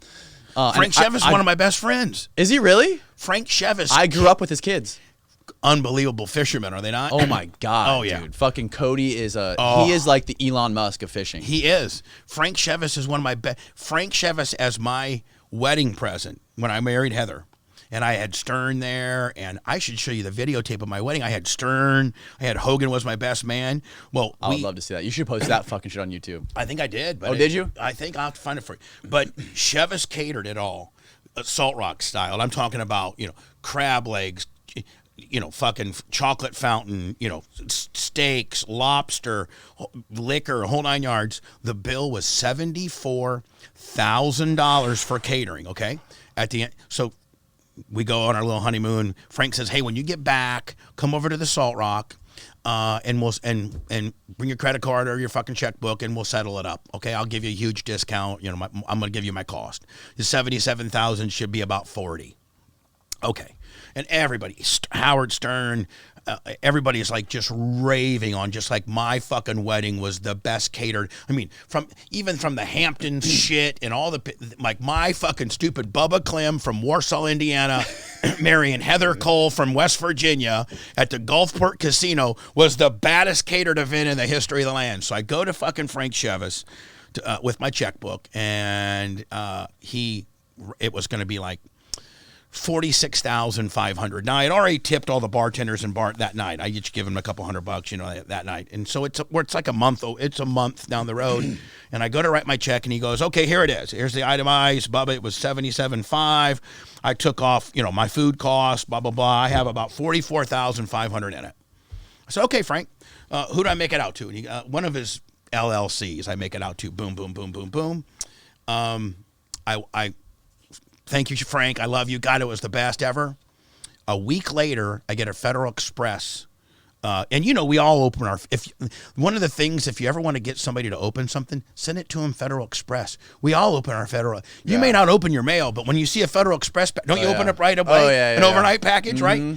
He overnighted me a package from Frank Chevis to the studios. I'm like, oh, fuck, open it up. It's the check torn in half and said, "Congratulations, friend." No fucking way. That's cool as fuck. That is just straight pimp. That's badass. Look, I got goosebumps. That's fucking pimp. That is badass. That's Frank fucking Chevis. That's cool as hell. So anyway, Frank Chevis, you had to do it at Frank's restaurants. Sorry to just. I'm very. No, that's a great fucking story, man. I know, but I had to interrupt you. That's cool. No, I appreciate it. That's your job. That's why Matt Cox doesn't like me, because I interrupt him. Really? Yeah. That's why whenever I have him on I'm taller than him.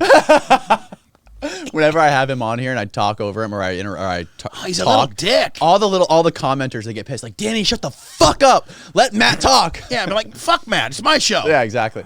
It's really not my show. It's the guest show. Not really. It's your show. But so, anyways, so I'm like, yeah, we'll promote this fucking little web documentary that we're gonna do about you selling real estate, and we're gonna do a prank using your Rolls Royce. It'll be huge on the Joke Squad channel. Yeah. And so I get it. And he's like, just only do it at Frank's restaurants because I don't want you to get in trouble. My dumbass, we did it at Frank's restaurant. It was the prank. The whole prank was, I pull up in the Rolls Royce, or no, Jack pulls up in the Rolls Royce, goes to dinner with his girlfriend. I have the other key to the Phantom, the Rolls Royce, and I sneak up after the valet parks it. I take it. Then he comes back after he's done eating to get his Rolls back, and the fucking Rolls is gone. Right. So that's the whole prank. And he fucking cuts a promo on him. Where's my fucking Rolls Where's Royce? my fucking car? Right, exactly. We did it a couple times. We did it in front of the Brown Boxer. We did it at Island Way Grill, and we did it at the Sandpearl. Right. Anyways, I did it at the Sandpearl. I got caught trying to sneak it back out of the valet garage underneath the Sandpearl, and I'm fucking with the guy. they fucking call the cops. And I'm like, dude, this is my friend's car. We're doing this as a whole stunt. We're doing a whole thing here. And they called the cops anyways to get trespassing. I got like misdemeanor trespassing. I still had to go fucking in the paddy wagon to the Clearwater Beach deal. Fucking straight gangster. Look at you, motherfucker. Yeah, and it ended up making the video 10 times better because I got fucking arrested. Right, right. It actually probably helped. And it worked. It promoted the fucking show. Our little show we created, Life for Sale, ended up getting a huge boost. Maybe I need to get arrested. I mean, that might be it. Maybe you got a hog we can kill one out in the parking lot. Anyways, that was my story how I got arrested at the Sandpearl. I don't know where we were going. Well, Sandpearl was where that FBI sting was. It was the FBI sting that, boy, I can't wait to get that footage. I'm having to sue the FBI now for that footage. They won't give it to me because there's a whole big fucking story as to why they won't give it to me, and I can't. I mean, it's like involving. You should make this part of the documentary trying to sue the FBI. Yeah, we are. Okay. And the reason why you want to hear, you want something to blow your fucking mind. What? Do you know why they didn't prosecute Keith Davidson? Do you know why? Is he the broker? He's the broker. Okay. So they didn't file charges, but they had a window of opportunity, a window of statute of limitations where they could still, any time that they don't press charges on you until your statute of limitations runs out, they can always come back to you and be like, motherfucker, we've revisited that and we're going to go ahead, until your statute of limitations run out, they can always come back and get you.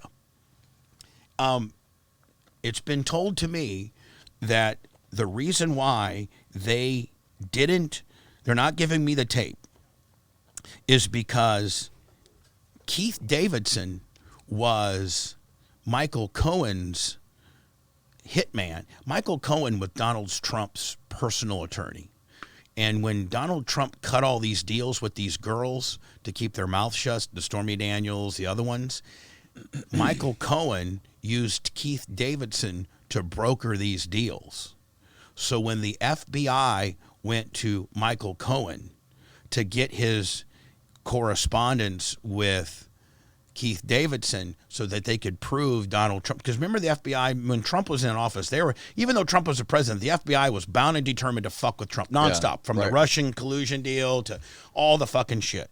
So the FBI went to Keith Davidson and said, if you don't give us all of your correspondence with Michael Cohen, we're going to reopen up the Hogan extortion deal. That's how they got into Michael Cohen's computer, and he went to prison. No fucking way. Over strong-arming Keith Davidson and potentially recharging him with the crime of the sex tape. And that's going to be in my documentary. No fucking way.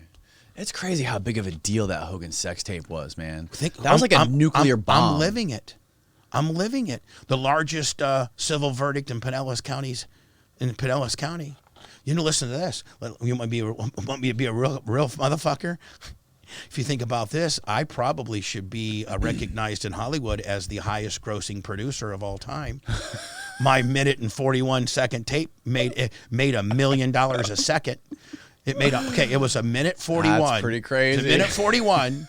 It was a minute 41, and it made $141 million. That's $1 million. You tell me, Scorsese, fucking Lucas, the people that did Star, they don't make $1 million a second. That's true. That's fucking true. The highest profiting film in history. In the history. And I owned it, and guess what? I wanted so much not to do with that sex tape that when it started getting shitty, I signed my rights over to Hogan and said, listen, Terry, I don't want anything to do with this. Like, I so want to not, this is so not me. Here, I signed, that's probably the biggest mistake I made. I signed the rights over to him. I said, here. Because you wanted to maintain the friendship first. I wanted the friendship in my job. Right. And my innocence. Right. I mean, if I was guilty, I would have said, fuck that. I'm going to fucking milk this out. If truly I taped it for profit reasons, why would I have signed over the rights within days over to him? Why would I have done that? Right. That's the biggest mistake. I should have said, fuck it. I'll be the bad guy, but I'm going to get paid. Right. Yeah, you should have been cutthroat. Cutthroat fucking... Yeah. Cutthroat Clem. Cutthroat Clem. and now I'm fucking practically homeless Clem. Say it. Oh, my God. So... Have you guys maintained any... No. You guys don't talk at all? No. And I've reached out to him. He fucking won. I mean, like, no. Really? Mm-mm. Nope. And it's just like, you know, he knows that I didn't do it. Right. Like, he knows that I didn't do it, but in order to maintain like, if he becomes my friend again, then what's the first thing the public's going to say? Those motherfuckers were in on it. Are they not? Yeah, you're right. They're going to say like, maybe. Now they're friends. Right. That's convenient. Yeah. So I can't win. I can't win. And again, I don't want anybody to watch this and think that I'm over here fucking belly aching. I've led a good life. I've fucking made a lot of mistakes. I've mismanaged my money. I lost it all. I mean, that's kind of the template of the Koncrete podcast about, you know, like, look at the guy that was counterfeiting. If that motherfucker just would have been a little smarter, not been so greedy, he probably would have been in better shape. Same with me. I just didn't go to prison. If I would have backed it down a notch, been a little more humble, realized what I had, I don't know, man. A lot of the best stories have the fucking epic downfall. I know. And they rise from the ashes. And I'm going to rise. I'm going to rise. I mean, I almost got my, you know, I think maybe with people like you and your help and the motherfucker behind the screen over there, Jim, whatever his name is. Jim Bob, Polish Jew. Jim Bob McGillicuddy. Johnny Right Clicker. Look at him. He's a clicking motherfucker. Look at him. Look at Johnny Right Clicker. He's Johnny Right Clicker's on it.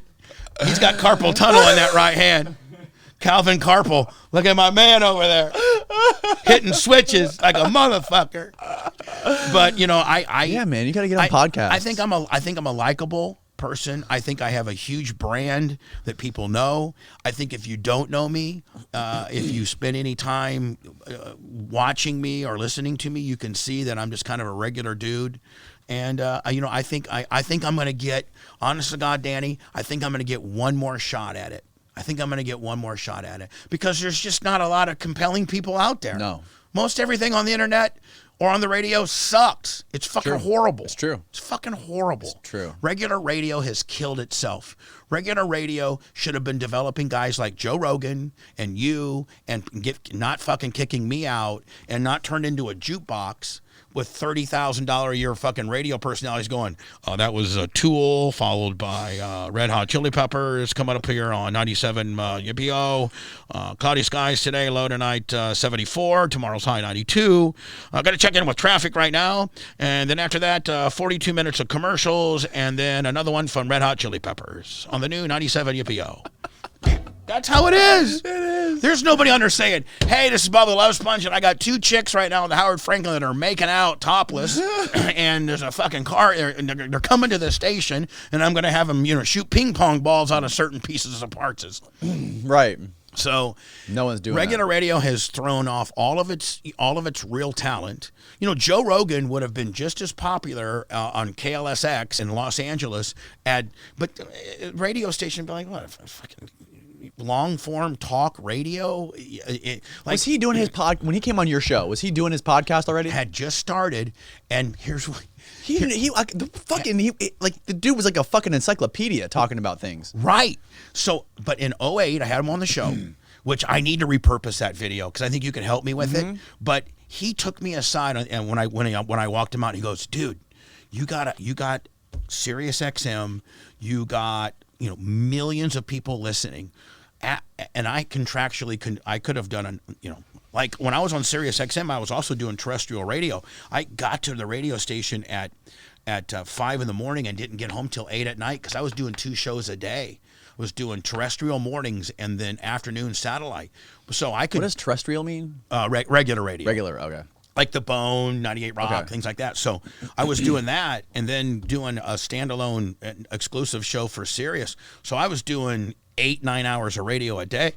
But Joe was at that point saying, man, after your second show, get the boys together and just bullshit for an hour about anything and put it up as a podcast. And I was like, oh, Joe, fuck that podcast. Fuck. Right. I used to call it Podcast Willie. What am I, a Podcast Willie guy now? Are you fucking kidding me? That's what I'm regulated on down to? Where Howard shits on him all the time, too. Oh, yeah, well. He's been shitting on Joe for the whole podcast thing for years. And, Howard and I are still really close. Are you really? I just got a birthday card from him, handwritten. When was your birthday? April 23rd. No way. Happy birthday. Thank you. Same day William Shakespeare and John Cena are born. Wow. But basically the same people. Howard shits on podcasting because he's kicking himself in the ass for not doing it when he should, just like like anybody that shits on podcasting doesn't kind of is kicking themselves in the ass that they know they should be doing it. You know what I'm saying? Mm-hmm. Big name people. I mean, there's just no downside not to do it. You know what I'm saying? I mean, it's an easy setup. Yeah. And if you're compelling, you can make a difference. I find it fascinating that Howard hasn't been on Joe's show. I find even you being on his fucking show. Well, just because he came. I'm going to be on the Joe show. Oh, are you? I'm just waiting till my documentary comes out because I want that one shot. Like Joe's not going to have me on as a regular guest. Right. But I can make a phone call and get on, and so I'm waiting. Joe, yeah, can I do the show? Sure. I'm promoting, I want to have that one, that one thing that I'm heavily promoting, By the way, your people can come look at my, how should we promote my shit? I just go to my YouTube channel, I guess. Well, right? Your YouTube channel and you have a Twitch. They got to subscribe to you on Twitch, right? Everything in my world is at The Bubba Army. The Bubba Army. Yeah. Have you been banned from Twitter? Yes. Do you know why? No, why? Remember that global warming bitch that, Greta Thunberg? How dare you? That bitch, that 14-year-old bitch, yeah. So I got on the air. I had like 131,000 followers on Twitter, and that's currency, man. I mean, that's worth something, to promote your other shit. And so I got on the air, and I'll be like, I was like, this 14-year-old bitch needs to be in school, first of all. And then I just kept saying, shut up, little kid. And she would be like, how dare you? And I'd just be like, shut up, little kid. Shut up, you little bitch. Like, shut up. Who are you to the carbon footprint you made to get to this summit, the private plane that you took and is far more. No, she sailed a sailboat, didn't she? Well, whatever the fucking bitch. Shut up. Shut the fuck up, you little bitch. And that got me thrown off. No fucking way. Yeah. Maybe that now that Elon's got it, I can get it back. I don't know. You think that might happen? I don't know. I don't know. And that's the problem, though. That's like social media has been like a great new microphone for all these people who don't have to worry about gatekeepers. If you have talent, you can the best talent rises to the top on social media. But the downside of that is, like you were saying, you were the one that always pushed the limits, didn't care about getting fucking fined, or didn't care about keeping your little cushy job. But now on the internet, just even on YouTube, if you go too far, just my last fucking podcast talking about some fucking Bill Gates conspiracy theory got the podcast demonetized. I can't make money on that episode. Let me tell you something. You want to hear this? I'm the king of getting demonetized on that shit. I mean, Twitch is the worst, right? Well, I've learned Twitch's game, but YouTube. Let me tell you something. One of my co-hosts on my show is Dr. Dan Diaco. He's a doctor. And early on during the COVID deal, Dan aggressively treated COVID with the ivermectin, the horse dewormer gimmick. He did. And he had 200 patients that he saw. And out of 200, all 200 got better. So here's a doctor. Really? Here's a doctor, and he gets on the air. This is early on. Yeah, but isn't he just a fucking tit job doctor? Yeah, he is. But he's still a doctor. I mean, you're not prescribing a controlled, like he's not prescribing Percocets or, Vicodin. It's, so as a doctor, you can pretty much prescribe anything as long as it's not a scheduled narcotic. Right. And, antibiotic, like Dr. Dan, if I get a cold, or he'll prescribe me some antibiotics. Nobody's going to. Right, exactly. Or you're going to go to jail because you prescribed some amoxicillin, motherfucker. Right. Pill mill, motherfucker. So he came from the school where he thought he had a little cocktail: zinc, vitamin B, ivermectin, deoxycycline, with an inhaler kind of deal. Did you do the drip, like the vitamin drip deal? No, just all things that you could go to Publix and get with a prescription.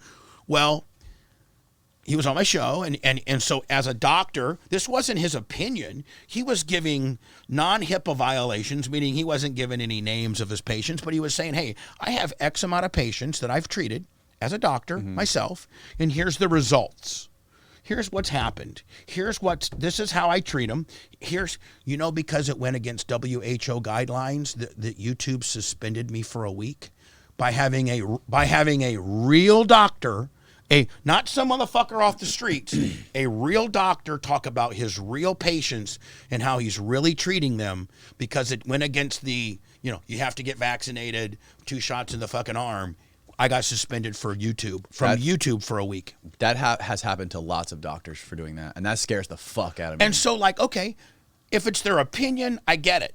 But if they're giving you real life statistics of their patients, right, then at that point, you're altering truth. You're trying to quell truth and free speech. I'll tell you what scares me more than anything is this fucking quack job that they just put in for the misinformation kind of bullshit. Oh, my God, I mean, what the fuck is happening? I mean, and they did that right after Elon put in the bid to buy it, to buy Twitter? Right. Now, okay, let's say Joe Biden is just hell-bent on having this bureau, which I think this bureau is about as dumb as a fucking bureau as you could come up with. But let's just say that you got to have it. I'm Joe Biden. I shit my pants at noon. I eat oatmeal. I'm old as fuck. I don't know what I'm doing. And I think that, to counter the Elon Musk deal, we're going to have our own Bureau of Misinformation. Okay, I don't think it's smart, but wouldn't you go out and get a real sharp motherfucker like Ben Shapiro, or a real smart guy that's really buttoned up and know his shit to run it? Not some fucking bitch that just does TikTok Mary Poppins bullshit. Like, Joe, we don't think you should do the Bureau, but if you're gonna, let's find some motherfucker from Harvard that really's got his shit together, that really comes across well on camera. But not some Mary Poppins bitch. But somebody who's actually smart, who went to Harvard, who actually does make sense and is coherent, can communicate. Right. Those type of people, they don't fucking want to be in politics. Right. Those type of people would tell Joe, fuck you. Exactly. This is the slipperiest slope ever. I'm not doing it. Right. So they had to get to Mary Poppins bitch to even hard sell the fucking stupid job to them. Right. Hey, we want you to go find out what they're saying about it, and then if it's misinformation, possibly get that person thrown off that platform. I mean, that's where we're headed. Right, but what the fuck? How stupid is it, though? You create this misinformation gimmick, whatever it is, and then in a couple years, say Trump becomes president again. Or whoever. Well, now the fucking Trump's gang is in charge of that. Now No, I think Trump would just say, fuck. You think he would just do that? Yeah. I mean, what if it wasn't Trump? What if it was some other fucking Democrat? What if it was a Republican, a hardcore Republican who was like right down Republican lines, who decided he wants to go anti everything Democrat? Well, then now you just fucked yourself, because now you created this fucking mechanism that any power can control once they're in office. Yeah, but you can also get rid of it. Like, I mean, it's not, But they never have done that. No, they've never gotten rid of power. Once you have that power, true. they never give rights back. Right. They never give them back. They take an inch by inch by inch by inch. So you're right. This bureau in itself could create a monster. Yeah. Oh, yeah. What the fuck is this? That's Anita Jankowicz. Did you see the TikTok video she did? No. You didn't? No. Oh my God. Can you pull up the TikTok video he's talking about? Can Calvin right-hand clicker pull it up? Because when you hear Let's time it. Let's see how long it takes him. Oh yeah, let's see how good he is. TikTok's too hard. Is that what you said? TikTok's too hard. Hold on. Jankowicz. During the presidential as mad as you are now, yeah, you're gonna be fucking speechless when you hear her she did a TikTok video of her new job. She did a TikTok video of her doing jobs. Now, here's a motherfucker that you're putting in charge of a major bureau within Homeland Security, right? Now, I don't think that motherfucker that you just needs to be doing TikTok videos about. Like, I just think that Joe should have maybe watched this video before putting this bitch in charge, saying this is who we're fucking putting in here. Like, this is bad. If Calvin, the right-hand clicker, can he find this? That's the question. Can Calvin find the fucking... Calvin, all you gotta do is this thing called Google and type in Nina Jankowicz's TikTok stupid fucking video and then hit the click button. It can't be that hard. I mean, TikTok works on regular browsers, doesn't it? Yeah. But we are in a fucking AC automotive shop, so it could and it's hot as fuck in here. He's sweating. We could be on with AOL 2400 baud right now. Like, could be. I mean, I thought you guys would have 1K up in this bitch. What's 1K? Like what? Like your upload download deal? Oh no, we're slow. We're slow as fuck over here. Here we go. Oh yeah, hold on. Before you play it.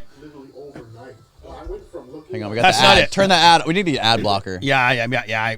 So hold on. Not that one. Yeah, right there, Calvin. Tell me when. Calvin, the clicker. See? Okay, stop it. Danny, prepare. Oh my God. This is the bitch. This is the bitch that's now running a bureau within Homeland Security and has the ability to listen to the Koncrete motherfucking podcast and say that there's a lot of misinformation coming out of this shit and we're going to shut you down. This bitch. Jesus this Christ. bitch. I'm terrified. You know what? It's going to make you want to go out and us try heroin for the first time after this, okay? Watch this. For real. You're going to be blown fucking away. Here we go. When a huckster takes some lies and makes them sound precocious by saying them in Congress or a mainstream outlet, so disinformation's origins are slightly less atrocious. It's how you hide a little lie, it's how you hide a little lie, it's how you hide a little lie when Rudy Giuliani shared that intel from Ukraine, or when TikTok influencers say COVID can cause pain. They're laundering disinfo and we really should take note and not support their lies with our wallet, voice or vote. Oh, information laundering is really quite ferocious. It's when a huckster takes some lies and makes them sound precocious by saying them in Congress or a mainstream outlet, so disinformation's origin seems slightly less atrocious. Hey. This is why the aliens won't come. You shoot me first and I'll shoot you second, or however it goes. God. Double suicide or some kind of bull. What the fuck is this world we're living in? For real. What? This, you know what this all started with? That's so You know embarrassing. what this all started with? Hand gel and participation trophies. Yeah. Remember that doting little mom that fucking had to hand gel little Johnny anytime you went anywhere? When you went to the West Shore Mall and you were fucking playing on the machine, you had a hand gel and you had a hand gel and you had a hand gel and sanitize. And then fucking the guy, the little league team that fucking was 0-9, they got a trophy just like the motherfuckers who went 9-0. That's the society that those motherfuckers are now turning into leaders and heads of bureaus, and we're fucked. We're fucked, and you know what? Fucked. They're not even giving us any anal ease. We're fucked dry. Yeah, they're fucking us dry, and fucking dry is not cool. You're fucking, but it hurts. Yeah. That's fucking terrifying. That bitch, Danny. I gotta take a hit of this. Me too. Let me get a hit. Woo! That is a bitch that is running a bureau that can shut Koncrete McGillicuddy right down to 0. Calvin, right-hand clicker. Good job, buddy. It's fucking scary because you gotta give the guy a bone when Calvin. you fucking we gotta throw him a bone with the Birkenstocks. Look at those Birkenstocks. Is he Johnny Birkenstock? He is Johnny Birkenstock. I turned into Johnny Hey Dudes. You got a pair of Hey Dudes? No. Don't tell me that a 56-year-old man's cooler than you. What the fuck are the Hey Dudes? They're the cool shoes that the fucking kids are wearing. Are those the ones where they're like gloves on your toes? No. That's okay. Like body glove bullshit. Okay. You're living back. Yeah. What are the Hey Dudes? Calvin, pull up the fucking Hey Dudes. And first of all, Birkenstocks are what the people in the villages wear, Calvin. Motherfucking Hey Dudes are what the young kids are wearing. He backpacks across Spain in those things. This motherfucker travels more than anybody. He's traveled more in the last year than I've traveled my entire life. Right? Hold on. Those motherfuckers. They're 59. Danny. They look cozy. Danny, they are fucking game changers. The Wally Funk Hey Dudes. Bro, I'm telling you right now, motherfucker, you're going to get a pair. You're going to be like, fucking dumbass Bubba. My kid 20 wears them. That's where I got it. I can't sit here and tell you that I'm Mr. Johnny fucking pop culture Willie. But those are the most comfortable. You can wear them with or without socks, and they are the most comfortable shoe. They're as light as air. Calvin, show like they got different kind of style. Black. Ooh, I like the black ones actually. And you don't tie them. You don't have to lace them up. You just slip them on. Huh? You taking a shit on them, Danny, or you like them? No. I can't shit on them until I try them. You can't. No, they do look fucking comfortable. No, they are so. You got to get a pair of Hey Dudes. Okay. What are you wearing? I'm wearing the Vans, the old schools. Yeah, I wore my boots today. Ooh, those are sick. Those are what Matt Cox wears. Well, you know why, don't you? Because of you? No, because it gives you an extra 1.5 inches. That is why. Motherfucker. Holy fuck, there is like 2 inches of fucking sole in there. Hold on.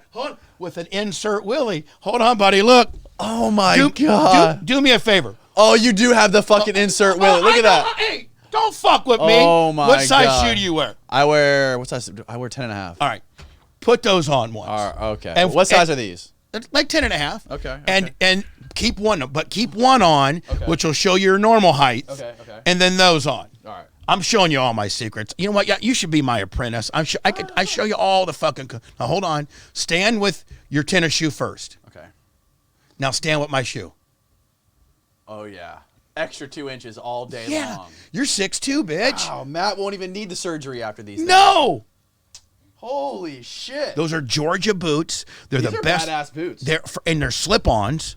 They're slip-ons, and you get the inserts for your arch, and you're fucking. My 5'10" ass is almost 6 motherfucking foot. Wow. Yeah. Those are great. I've been meaning to get myself a pair of boots too. Georgia boots on Amazon. Okay. And then you get the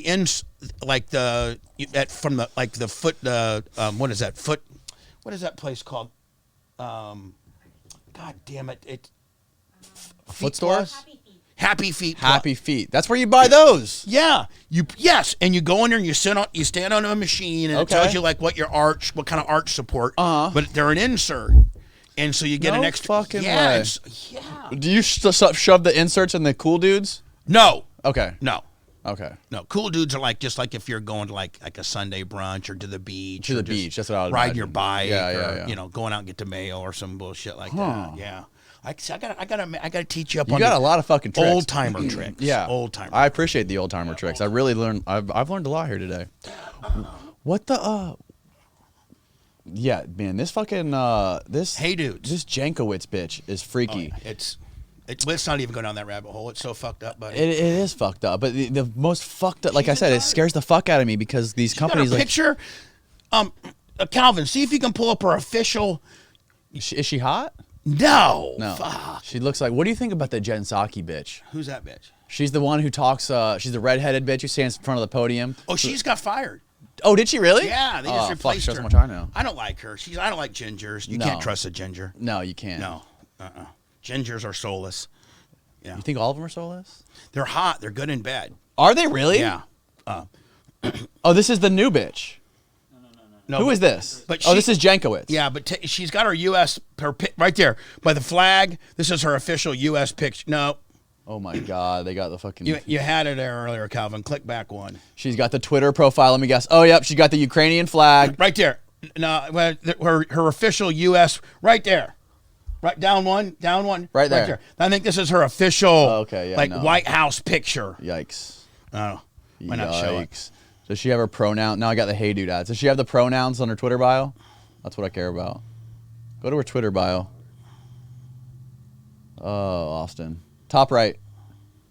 Is Austin's name now just going to be Calvin, just out of nowhere? I think so. I do too. I think we should change it to Calvin. Calvin, the right-hand clicker. Calvin, the right-hand clicker, McGillicuddy. Hey, you dirty clicker. Fucking dirty clicker. Have you watched any of the fucking Johnny Depp deal? Oh, yeah, he's fucked himself. You think? I think she came across far more believable. I think you know what? This was Bubba versus MJ. MJ lost when he sued me because he was such an actor. I got in front of the jury and said, yeah, I did it. Yeah, I called him that. Mm-hmm. Yeah, I did. Under free speech. He's a public figure. And, MJ was like, try to get into character. And I think Johnny Depp's acting too much. I think he's coming across way too melodramatic. I think she's, and I don't know. What do you think about it? I don't see any way that she would win this. He's the one suing her, right? Yeah, but she countersued him for double. So he sued her for 50, and she said, let me give you the good news. I'm going to countersue you for 100. No. Here's the problem. She's not collectible. He is. Right. So here's what the jury's going to do. Well, nobody really wins, right? Well, here's what the jury's going to do. Both of you motherfuckers get 0, just go on. That's what's probably going to happen. Yeah. I think. But there's been I nothing. would fuck her, though. She's hot. She is fucking hot, isn't she? She's I hot. love my favorite Elon part of Musk blasted her. What? Yes, she used to fuck Musk. I thought it was Franco and Billy Bob. No, she fucked Elon Musk. Check No that out, way. Calvin, the right-hand dirty clicker. Wow, that bitch has fucking been around. Right, she's been around. She is hot, though. She is hot. Johnny Depp didn't do shit. Well, I don't think he did anything bad, do you? I think if you listen to it, he's fucking... it's hilarious when he's up there. You have to admit, he is funny as shit. I know. He's like, yeah, I was doing some cocaine. Me and Marilyn Manson did some cocaine. Yeah, I gave him a pill to shut him up. Yeah. What do you think that pill was? What pill did you give Marilyn? Probably have you a had Marilyn Xanny. Manson on your show? I know Marilyn. I know Brian. Do you fucking really? I have an autographed guitar from him. No fucking Bro, way. you have got to come to my studios and see my guitar collection. Just my guitar collection alone would blow you away. I have to come. I got B.B. King, I got Meatloaf, I got Journey, I got Aerosmith, I got Loverboy, I got fucking Kid Rock, I got Slash, I got fucking Metallica, I talked to him via email a couple months ago, and he promised that he would do the show after he's through with the lawsuit bullshit. Right? Yeah, I met him again 3 Octobers ago when he did a show in at the Hard Rock. I went over and saw him, and got a hold of his management and stuff. And it was this big meet and greet they had, a line from here to wherever. And they fucking paraded me right in. Really? And he sat down and talked to me for like 5 or 10 minutes because he'd been on the show back in the day. And back when we had 98 Rock Livestock, he did a couple of them for us. And he was fucking... He didn't have his makeup on or nothing. He was just regular. He puts on a hell of a show, too. Dude, he's a great guy. He's a smart fucking guy. Very smart. Listen to his Columbine interviews when Columbine happened, and they're asking him, like, what would you say to those kids if they were here right now? He's like, I wouldn't say a fucking thing to them. I would listen to what they had to say. Right. And that's what no one did. He's kind of been really painted into a fucked up corner. He really has. You know, because realistically, I don't give a fuck what he sings about. I don't give a fuck what. It's his right to. I mean, right? I mean, like, you know, a lot of people get on him because of his, you know, the dope show, and all, like a lot of his songs are controversial. And who can? That's art. That's art. Yeah. Well, I mean, I don't think he never really like properly got canceled or had his career hurt as bad as it has been with the Evan Rachel Wood thing, saying that she sexually abused him and enslaved her and groomed her. But you're fucking 18 years old and you're getting into bed with this guy. I mean, don't you sort of have some sort of responsibility? And here's the deal. It's open season on white men. Yeah. It is. Bill Cosby's free. I mean, it's open. Hold on. Jesse Smollett didn't do shit. They didn't fucking really. I mean, what did he get? Right. How about that dude who just fucking tackled Dave Chappelle and didn't even get charged with anything? It's open season on white guys. That's weird. It's true. That's fucking weird. I mean, you know, Brian's on the verge of probably getting canceled for all of that, but that's not any. And you can't. I mean, look at Bill. I mean, what Marilyn Manson did was wrong, but it wasn't to the level of what Cosby did. No way. It wasn't to the level of what fucking Chris Brown did. How many times did they let Chris Brown out for beating the fuck out of people? Right. I mean, you know, this whole rock star. Look at Ron Jeremy. Ron Jeremy's going to be in prison for the rest of his life. Is he already in there? Oh yeah, he's in there. Oh my God. You know what? He's a sick looking fuck. I need you to help me because I have a YouTube video of when he was in my show in like 2009 with Dennis Hoff from the Bunny Ranch, admitting to how he gets this, how he goes to these we're like, hey, Ron Jeremy, how do you, like in LA, how do you get pussy? And he goes, well, I'll tell you how you do it. I go down to the comedy club and I get a couple chicks. I tell them who I am. I take them to the bathroom and fuck them. What? And it's exactly what they're trying him on. And I have the podcast. No, I mean, I have the video. Way. Yeah, you need to show me how to do this, buddy. I wonder what it was like for that motherfucker back in his heyday when he was like right in the middle of it. When you're a porn star, it can't be that. I mean, I wonder if it would be like porn stars aren't near as cool as rock stars. That's true. That's who gets the pussy. That's true. I mean, I've seen it firsthand. I have fucking seen it firsthand. You know, back in the '98 rock days when we had livestock and we would, you know, all be back in the back little backstage area, and I had a bus and they had a bus, and and Motley Crue was there and Kid Rock was there and Creed was there, and you know, Three Doors Down, and you see how the groupie world works. And it literally, they just fuck all day. They just literally fuck and get high all day. That's such a fucking incredible life. Like, could you imagine like that? What is this? Here how it goes. They get up at noon. Everything's catered for them. This is if they're on the bus. Everything's catered for them. They get high. They do their coke. They do whatever the fuck they need to do. Everybody leaves them alone. And then they have, 5 or 6 Calvins that are out scouring the campgrounds and stuff for just nothing but straight hot bitches. And they go up to this hot bitch and say, hey, you want to go hang out with Motley Crue? And they're like, fuck yeah. Sorry, your boyfriend can't come along. Next thing you know, they're on the bus and they're literally getting fucking railed by all the boys. Just straight getting fucking railed. And then the band tells them, hey, after the show, come back over. We'll do some coke and fuck again. And they load their bus up and go over to Orlando and do a show over there and repeat. God damn, repeat, man. Rinse, repeat. God damn, man. You know what I think about? I think about a lot. Like, I know a lot of people who are young, who are like Tfue, for example, who just came across all this fucking money and fame at such a young age. But he can't rock star it, can he? Oh, fuck yeah, he can fucking rock star. Really? Oh, fuck I mean, yeah. are girls still rock starable? I mean, look, he doesn't walk out in the public. It's not like he's like walking around and gets like mobbed. He's not like that kind of a figure, but it's more like social media. Just so many fucking horny bitches in his DMs all day, every fucking day. It's just fucking shooting fish in a barrel. Right. And he does anything. He fucking kid's got the world at his fingertips. But when I think about people his age, when you get that kind of fucking money and fame and popularity and just when you can get anything you fucking want, I think it fucks with you at that young of an age. It does. I'm fucked up, and I had it on such a micro level than they do. You know, I had it on a local, somewhat of a global level when I was with Howard, but it makes you so calloused in life about what turns you on now, and Right. like what, like honest to God, if there was two hot girls, two super hot chicks right now on that couch, eating each other's pussy, going crazy, probably you and Calvin would be like, holy shit, and I'm not trying to call you guys, like inexperienced nerds or nothing, but I mean, you haven't seen a lot of that probably, and they were just going crazy. They were dildoing and fucking going crazy. That was a Tuesday for me. That's so. And so it would have to be so much elevated for me to be, because I've seen so much. Because I've lived, a bunch of different lives. I was, the host of a really popular global radio show that brought a bunch of money and a bunch of fame and a bunch of bitches. I've been friends with, a lot of really, really high profile people. So I lived that fringe of a life. Then I've had on my show huge, from O.J. Simpson to Motley Crue to Bill Cosby. I've had those people that in some instances were in studio and we became friendly and I hung out with them privately.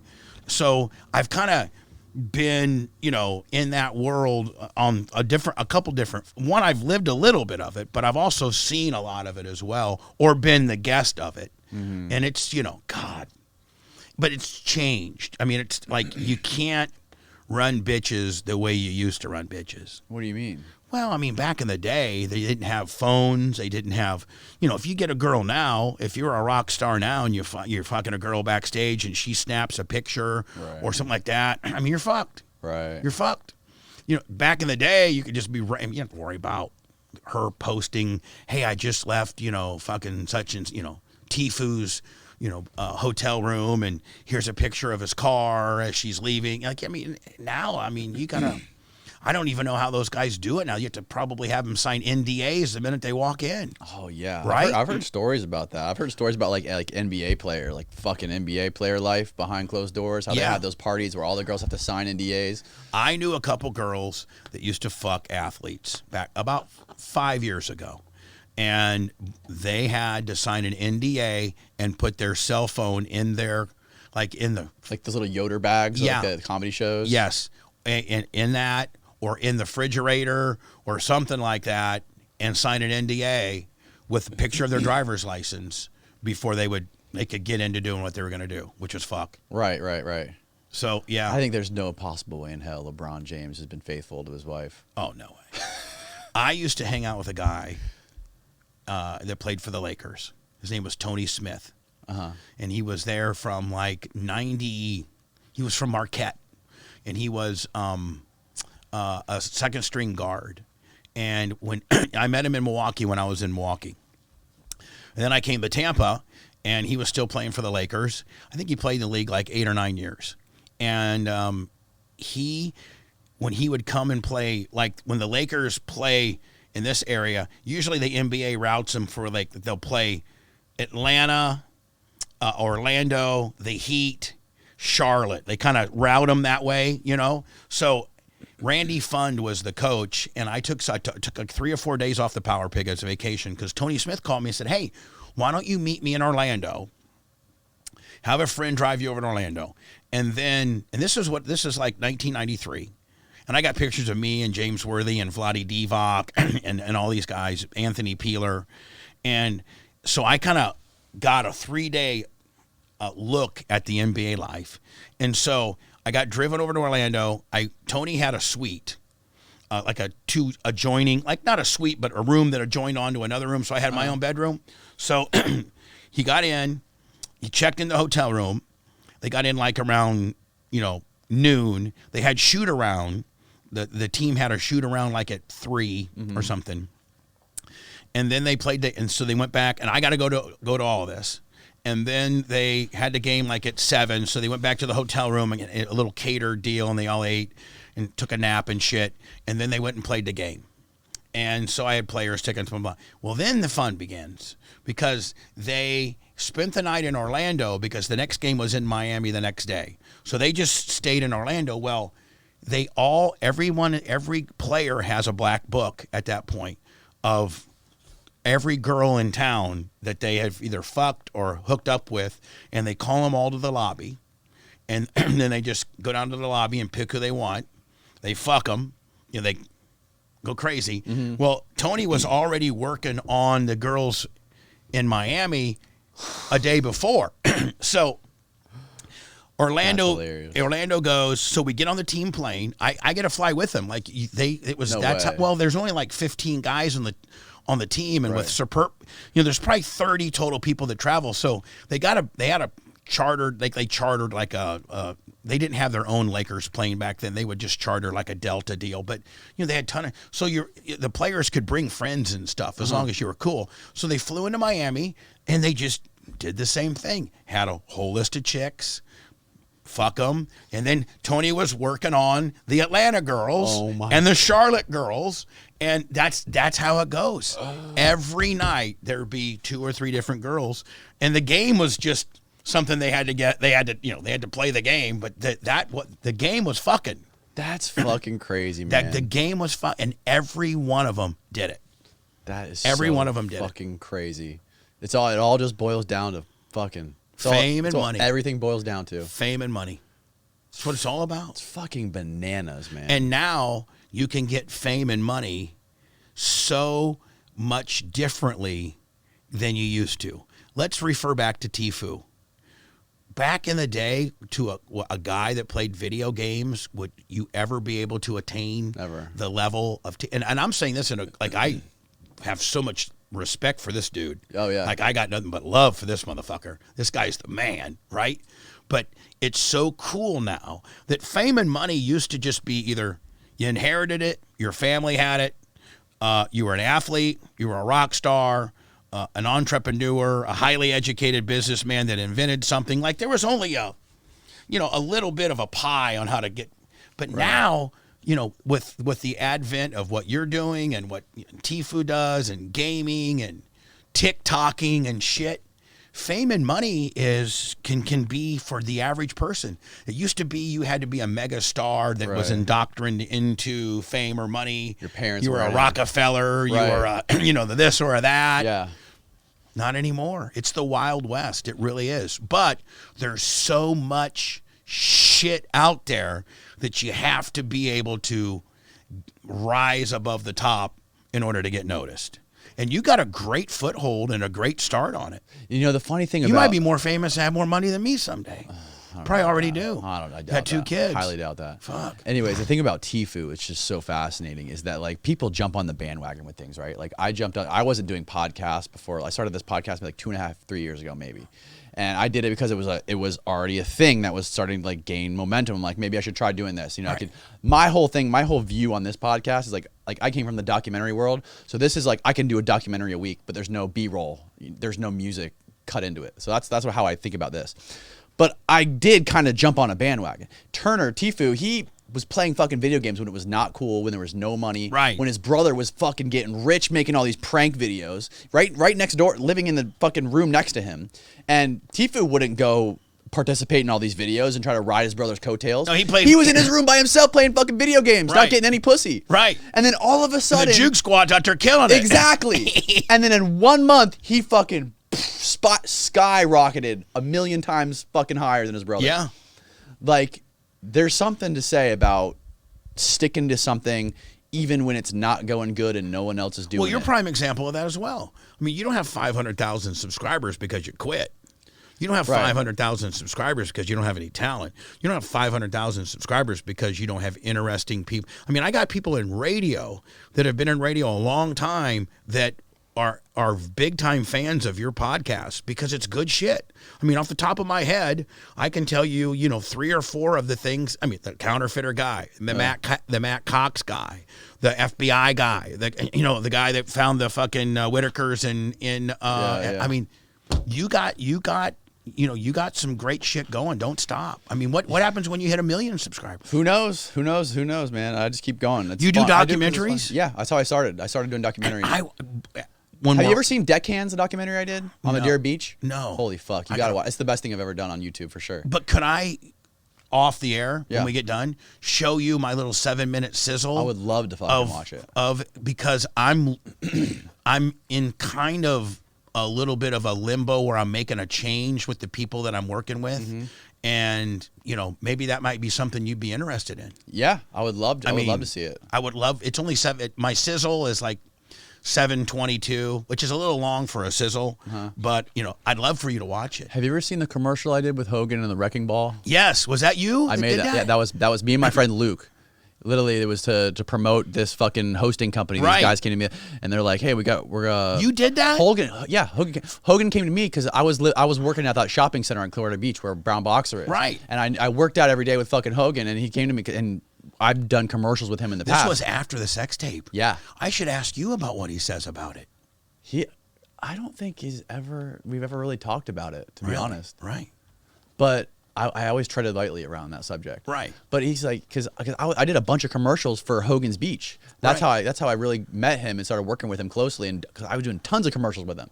And then he kind of like trusted me, and he's like, hey, I got these entrepreneurs who are trying to get me to promote their business. It's a hosting company. They want to call it Hostomania. Like, I want you to do the commercial for it, brother. I'm like, okay. Like, he's like, come up with an idea. And that was right after the Miley Cyrus wrecking ball deal. I'm like, we're gonna put you butt naked on a thong. Was he in a thong or was he naked? He was in a thong. Right. But I'm like, we want to put you on a wrecking ball, and it'll go viral on fucking put it on TMZ. Didn't it go fucking viral? Oh, it went super fucking viral. It fucking worked great. It blew the fuck up. You did that? I did that. Yep. Little motherfucking Danny Jones in the back of a goddamn fucking used car lot. What the fuck, Danny Jones? Yep. I did that. Where do you live? Where do you live? I live right down the street in Seminole. I live right, you know, Reddington Shores is. Yeah. Like right there. All right, cool. Like right where Seminole, Reddington Shores is. And anyways, that led me into doing like all his fucking commercials for every little brand that he would work with. I would do the commercials for. You'd be his commercial guy. Yeah, I was basically his commercial fucking idea guy or filmer guy, whatever you want to call it. My video, my doc, it could be huge. I mean, you didn't know that what I mean. I want to see that shit. I mean, it is. I mean, I don't know. I think it's you know, it's going to be huge. I like for maybe you to look, you know, be part of it. I'm going to see it. You got it on your phone? Yeah. All right. I'll show it to you here. I don't want to take up too much of your time. No, I got all it. What time is it? We just did 2.5 hours. Let's do another hour. I don't give a fuck. You want to do another A fucking hour? microdose, bitch. I don't even know what time it is. I don't give a fuck. I'm going from here to get a chicken sandwich, and I'm out of here, buddy. Are you really? Yeah, me and my girl are going to probably end up having some hot sex tonight, and that's it. Let's Have you watched? I'm watching The Dropout on Hulu about Elizabeth Holmes, that I saw Theranos that. bitch. How fucking crazy is that bitch? She's so weird with the voice. I'm going to change my voice because I make it more believable. Dude, that And she was bitch is working that psycho. one guy. Oh, man. Oh, yeah. The Indian dude. She's still not, you know, she doesn't get sentenced until September. She's living in a $135 million mansion in Silicon Valley. She just had a kid. Some rich kid. And yeah, but she had a kid with the guy. Yeah, okay, yeah. Yeah, fuck that. Who knows what the fuck will happen to her? I know for a fact. I know that fucking guy who just tackled Dave Chappelle and got his ass beat like Mojo Jojo. He ain't getting shit. They're letting him off. Did you? Are you Ozark guy? No, I'm not an Ozark guy. I can't get into Ozark. What are you into? I was a Breaking Bad. I watched Breaking Me too. Bad. Breaking Bad, Game of Thrones.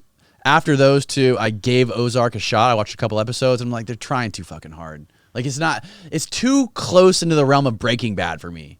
Yeah. Breaking Bad was too fucking good, and it kind of ruined Ozarks for me. Yeah. Everybody loves Ozarks. Ozarks tries to take the manufacturing aspect out of what they're talking about, whereas They're just laundering money. Whereas I think that's what was super cool about Breaking Bad is they showed you the production of it, you know, how Walter perfected the fucking, like the actual manufacturing of it. Yeah. You know, the laundering and money part of it, I guess, is maybe the smart person's part of it. I want to see the fucking street level part of it. I mean, just like the fucking his story, like just Mr. Chips to going to fucking Scarface. And he was a pimp. He was a fucking, Walter White was a pimp. He was fucking badass, pimp? dude. Oh, man. Everything about Have that you show seen is Cocaine so Cowboys? fucking good. Oh, yeah. I had Billy Corbin on here. Oh, Billy's a friend of mine. Is he really? Yes. He's I funny had as him shit. on with Screwball. We promoted Screwball. Okay. And then, did you see the latest Cocaine Cowboys? I did. Okay. I loved it, didn't you? Really fucking good with Willie Falcone. Yeah. And all that shit. I didn't know about it. I had my buddy BB. I probably shouldn't have said his name. We kept him anonymous. I had him on here, but he worked. BB, it's just BB. BB, yeah, BB. He was in prison with Willie Falcone, and he actually worked with him in Miami. And he used to tell me all these fucking stories. I'm like, who the? He's like, you got to find out about this guy Willie Falcone. He's been telling me forever. I'm like, who the fuck is Willie Falcone? He's like, trust me, he was way bigger than fucking Griselda Blanco. Or any of the people down there. Willie. And then they fucking New Cocaine Cowboys documentary comes out all about Willie. I was like, holy. And your fuck. boy was telling you And about he was it. even telling me about it for years. Yeah. But yeah, man, that whole coke. I had George Valdez on here. He was one of the main guys in that second Cocaine Cowboys movie. He was the accountant. Right. He was like the main accountant who like started the cartel. So who's been your favorite guest over all the years? My favorite guest? Yeah, over all the years. Fuck, man, I don't know. Honestly, I had probably more fun talking to Brett Phillips on here than most people. I feel like we had a really good rapport, had a really good conversation. He's the kid who plays for the Rays. Yeah. We talked about fucking like crypto and NFTs, and he went to Seminole High School, the same high school I went to. Does he still play for the Rays? Yeah, he still plays for the Rays. Local kid. Outfielder. Yeah, from Seminole. Good. He fucking like his story is so crazy because he was like kind of like a nobody on the team, you know what I mean? Like he barely like he got traded from the Royals to the Rays, which was his hometown, and he was just like an outfielder. He never really had any big highlights, but he ended up breaking Babe Ruth's record for more grand slams in the shortest amount of time than anybody in history. Really? Yeah, and then when the Rays were in the World Series, what was it, 2 years ago maybe? Yeah. It was like they were getting blown out for the whole series, and it was Game 4, I think it was. And then they bring him in. They bring him in. It was like the game's over. They lost the fucking game, but the bases were loaded. And they bring in Phillips. Bring him in, bottom of the ninth. He's like, no pressure, like whatever. He's like, I just said a little prayer to Jesus, and I walked up on I fucking just swung for the fences, and he fucking hit a grand slam, and they won the game. And he's like fucking Johnny Rockstar. He said he almost had a heart attack after. He said his resting heart rate was like 200 right after. Right. And he was all over the news. Anyways, that was one of my favorite conversations I've ever had. Him, Mark Leda. Mark Leda is the guy who interviewed the people, the Kentucky people, or the people in Odd, Tennessee. What was it? Odd is the name of the town. Odd, West Virginia. Odd, West Virginia. The Metzgers. Yes. Because of that, I watched that. Metzgers. That's their name, isn't it? The Whitakers. The Whitakers. Yeah, the Whitakers. In Odd, West Virginia. The one guy just barks. Yeah, he just barks. Bark. Have you watched any of it? Oh, yeah. Oh, that's freaky. And it's all inbreeding. And it's they're all from fucking each other. They're dead family members. They're just buried in the front yard. I know. Just when we think we got it bad, just go to the fucking Metzger Whitakers or where the fuck they are. God, I watched a little bit of that. And that's how I got on that rabbit hole with Anna. Yeah. Dude, yeah, man. That guy I liked Cox, though. I thought Cox, in small doses. I think you go to the Max Cox card too much, though. I do go to him too much. Yeah, he's kind of like my go-to. Yeah, fuck him. But, tell him we got a couple. We're going to get him some Georgia boots with some inserts. He'll be 5'4", and we'll be great. He's got those now. He definitely has those same fucking boots you got now. His jeans keep getting tighter, and his shirts keep getting tighter every time he comes in. I'll tell you, though, he had a fucking racket, though, didn't he? He did have a fucking racket. I don't know who had a better racket, him or the counterfeiting guy. Honestly, the guy who I had on 2 weeks ago probably puts them both to shame. The guy I had on 2 weeks ago was like the biggest cybersecurity fraudster in the history of the country. You're kidding me. Yeah, no, he was filing 200 tax returns a day, going to fucking ATMs and cashing the IRS checks. He would spend one full day filing 200 tax returns, spend the following 3 fucking days going to ATMs across the country, cashing the IRS checks, filling up his JanSport backpack with like $150,000 a day. Local guy? No, he was based out of Georgia. Did he come down and do the show? He flew down and did it, yeah. Really? Fucking insane. One of the most insane fraudsters How much I've ever times heard. did he do? He ended up only doing, I think it was less than 10 years. I think it was like 7 or 8 years. Really? Yeah, less time than Matt. He made way more fucking money than Matt did. Now, do any of these guys, and this is just your opinion, this is me asking you questions, I'm sorry. Oh, that's okay. But do you think any of these guys kept any of it? Like when you got actually, and this is just your opinion. You just reminded me of probably one of my top favorite podcasts. We need another hit of the salts. Yeah. This guy, fucking Roger Reeves. He was a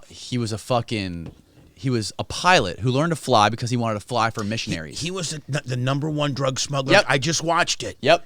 I started watching it. That's his book right behind you, The Smuggler, on the middle shelf. Yeah. he was probably one of my favorite fucking podcasts of all time because he's just like this old guy with the southern draw, talks like this. You know, he just has a beautiful voice to listen to. And fucking like almost evangelical, he was right? 18 years old, flying his fucking little plane that he owned from California to Mexico once a week, making $1 million a day. Dealing with these fucking Colombians. This guy, they could kill you. He got shot down 5 fucking times and lived. Got shot down, fucking machine gunned across his leg, got his fucking balls shot. They shot his testicles. Why would they shoot him? Because I don't remember exactly why. He took off from a fucking airport. He was running from the Colombian police. That's what he was doing. Right. He did a deal. He was transporting coke for the Colombians back to California. The Colombian police were trying to shoot him down. And they actually did shoot him down. He had to run through the jungle for fucking 3 weeks, and he fucking almost died, made it. Crazy fucking story. I'd like to see a documentary on him. Why don't you do a documentary on him? They did a Locked Up Abroad about him, actually. Oh, okay. He was they ended up locking him in Australia for 8 years. He escaped prison like 4 or 5 times. Bro, this guy's a fucking killer. And he's like the most docile, southern, like, where does he live? Gentleman. Right now he lives in Santa Barbara with his wife. Yeah. But he'll come to your show, man. He is fucking amazing. This is one of the most fascinating characters ever. Now, did he save any of it, you think? In my opinion. Just your opinion. I think he's invested in real estate, and I think he's still, he's got. How about Cox? He's got, no, Cox, no. This guy, yes. How about Counterfeit Willie? Counterfeit Willie, no. Some of these guys aren't bright. This fucking guy is old school, Colombian, dealing with with Pablo directly. Right. He could call up George Ochoa right now. Right. And I think he literally has a fuckload of money still invested. Right. I don't know. Because on that level, there's not a lot of documentation. When you're the IRS guy, they're filling out the tax forms. There's obviously documentation. And when you're Cox and you've stole 45 identities and this, right. And when you're Counterfeit Willie, but there's a paper trail. But when you're just got bag loads of money, like they don't fucking know where one of the he didn't know what to do with this fucking money. He was buying fucking family members and friends fucking mansions on the water in California. God, he did not know what to do. And there's a difference between guys like him, though, and guys like Matt Cox and Counterfeit Guy. Because guys like Matt and guys like Counterfeit Guy, they were trying to finance their lifestyle. Matt was trying to, finance all these fucking whores he was dating and these cars and all this shit. And he was broke. Like, Roger, he was just this young kid trying to go on these adventures. He didn't need the fucking money. And then the shit he went through. Yeah. Like Cox and Counterfeit Willie, they did Fed time. Right. Whatever. They didn't have to go fucking abroad in prison for 8 years and escape 4 times and get shot out and live in the jungle 3 weeks. Right. Right? They were always in they had a hot and a cot, at least always. Right? And Roger, interesting thing about him, too, and motherfucker, keep that shit in the middle in case I need it. What? Fuck, sorry. Community. Yeah, don't be I've done some shit, okay? Yeah, all right, here we go. I'll take another hit while you tell me the deal. He's been with his wife since high school. They're high school sweethearts. And she stayed with him for his 28-year stint through prison. He was in prison for I think close to 30 years and she stayed with him the whole time. How'd you find him? He emailed me. It was fucking. Sometimes I miss emails from people that try to be guests on the show. We miss a lot of them. And it was one weekend. I'm like, you know what? I need to start really, paying attention to these guests. I need to get some really interesting people on here. And I was going through old emails. I just search my emails. Sometimes I type in the word interview in the search bar and find out people who have emailed me about interviews. And I came across this guy's email I missed 6 months ago. And I fucking called him up. So this motherfucker was trying to get a hold of you. Yes. And I called him up, and I was like... It's even worse. You got to get your ass kicked for that. I know. It's pathetic. So you call him up. Pathetic. You're like, hey, bud. I called him up, and I'm like, hey, man. I'm like, your fucking story's... First of all, I thought it was bullshit. Just by, the headline of the email and, what the subject was. I'm calling him thinking he's full of shit, first of all. And I called him, listen to him. He's talking to me for, an hour on the phone, telling me a story. I'm like, no fucking way. Then he told me about his book. I read a couple chapters of his book, and I'm like, dude, I need to get you here ASAP. And he's like, well, me and my wife are just traveling through Georgia, and we're actually in North Florida right now looking to buy some real estate. And him and his wife are looking to buy a house in Florida. And I'm like, okay. I'm like, well, can I get you down here? He's like, well, I don't know. We're all really busy, and my wife's got surgery next month, and I don't know if we can make it. And I'm just like, I need to get you here. I'm like, I'll do whatever you want. Eventually, I talked him into coming a month later. And as soon as I dropped the podcast with him, Rogan's best friend, fucking who I was telling you about, Lex Friedman, Right. hit him up, and he was on his podcast like the next fucking week. I mean, Rogan watches your shit. And then he was on Rogan's show the week after that, telling him all about Roger. It's like, you got to get Rogan, you got to get Roger on, talking about it, and it was just, anyways. Did Rogan get Roger on? He hasn't got him on yet, no. Oh, fuck. But Roger has Netflix knocking out. He's got all these fucking production companies as calling he him. should. You know what's weird? We were talking about like old school radio business and TV business and the movie biz, show biz. A majority of the criminals that I have on here, they fucking, after they do this show, they get production companies beating their fucking doors down, trying to get them to do like shopping deals, like shopping agreements, right? To shop their shows around. But most of these production companies, they don't fucking have shit going for them. No. They're just trying to lock up as many ideas as they can, they have a bookshelf. I've ran into that. Yeah, I ran into these production companies who really are just like sniffers. Yeah. I call them sniffing. Yeah. They're sniffing around to get you excited, to then try to go sell that to somebody who can really make a documentary. Right. You know what I'm saying? Right. Like there's so much of that. It is. It's such a racket, man. It really is. It's kind of a racket. Be like, hey, and realistically, if they're going to shoot it, they have to go and rent, a couple guys to shoot it, and then have a couple guys edit it. It's a fucking racket. There's just not a lot of legitimate fucking people out there. And it's done. The industry's done a 180 now. Now the production companies that have relationships with networks or TV networks or studios, whatever it is, they're scouring podcasts and internet shows to try to find content for TV. Do you know how many podcasts now, like the Dirty John series? Was it the Dirty John series? Was it the Dirty? It started out as an LA Times podcast. It was from a podcast. I don't know if you knew this, but LA Times as a newspaper, the newspaper industry is absolutely fucking almost as dead as my career. So, they went and they took their top journalists and said, we're going to build recording studios where your little cubicles are, and we want you guys to start, instead of finding stories for the newspaper, find stories that we can make into podcasts. And LA Times... Oh, shit. The cops like to fucking pull people over in our parking lot. Really? It's fucked up. It's annoying. So I forget. I think it was called Austin, the air, bro. It's fucking. Is it running right now? It's hot as fuck Calvin in here. You guys have had a lot of 300-pound guests, so I've created a lot of heat. No, I'm sweating my ass off right now. But I think it's called Dirty John. Okay. I forgot. What? Dirty John. It's called Dirty John. And it's a 2 or 3 part series. Christian Slater is in it, and it's all based on true stories. Okay. And it's all of this started out as podcasts, and so a lot of documentaries and a lot of miniseries and a lot of these things these production companies are gravitating to these podcasts. And you're right, there's a large portion of them that are legitimate that are turning podcasts into video productions. Right. You gotta write that down, Dirty John, and get Dirty into John. Where was it at? It was on True Crimes. There's 2 seasons of it. But what forum was it on?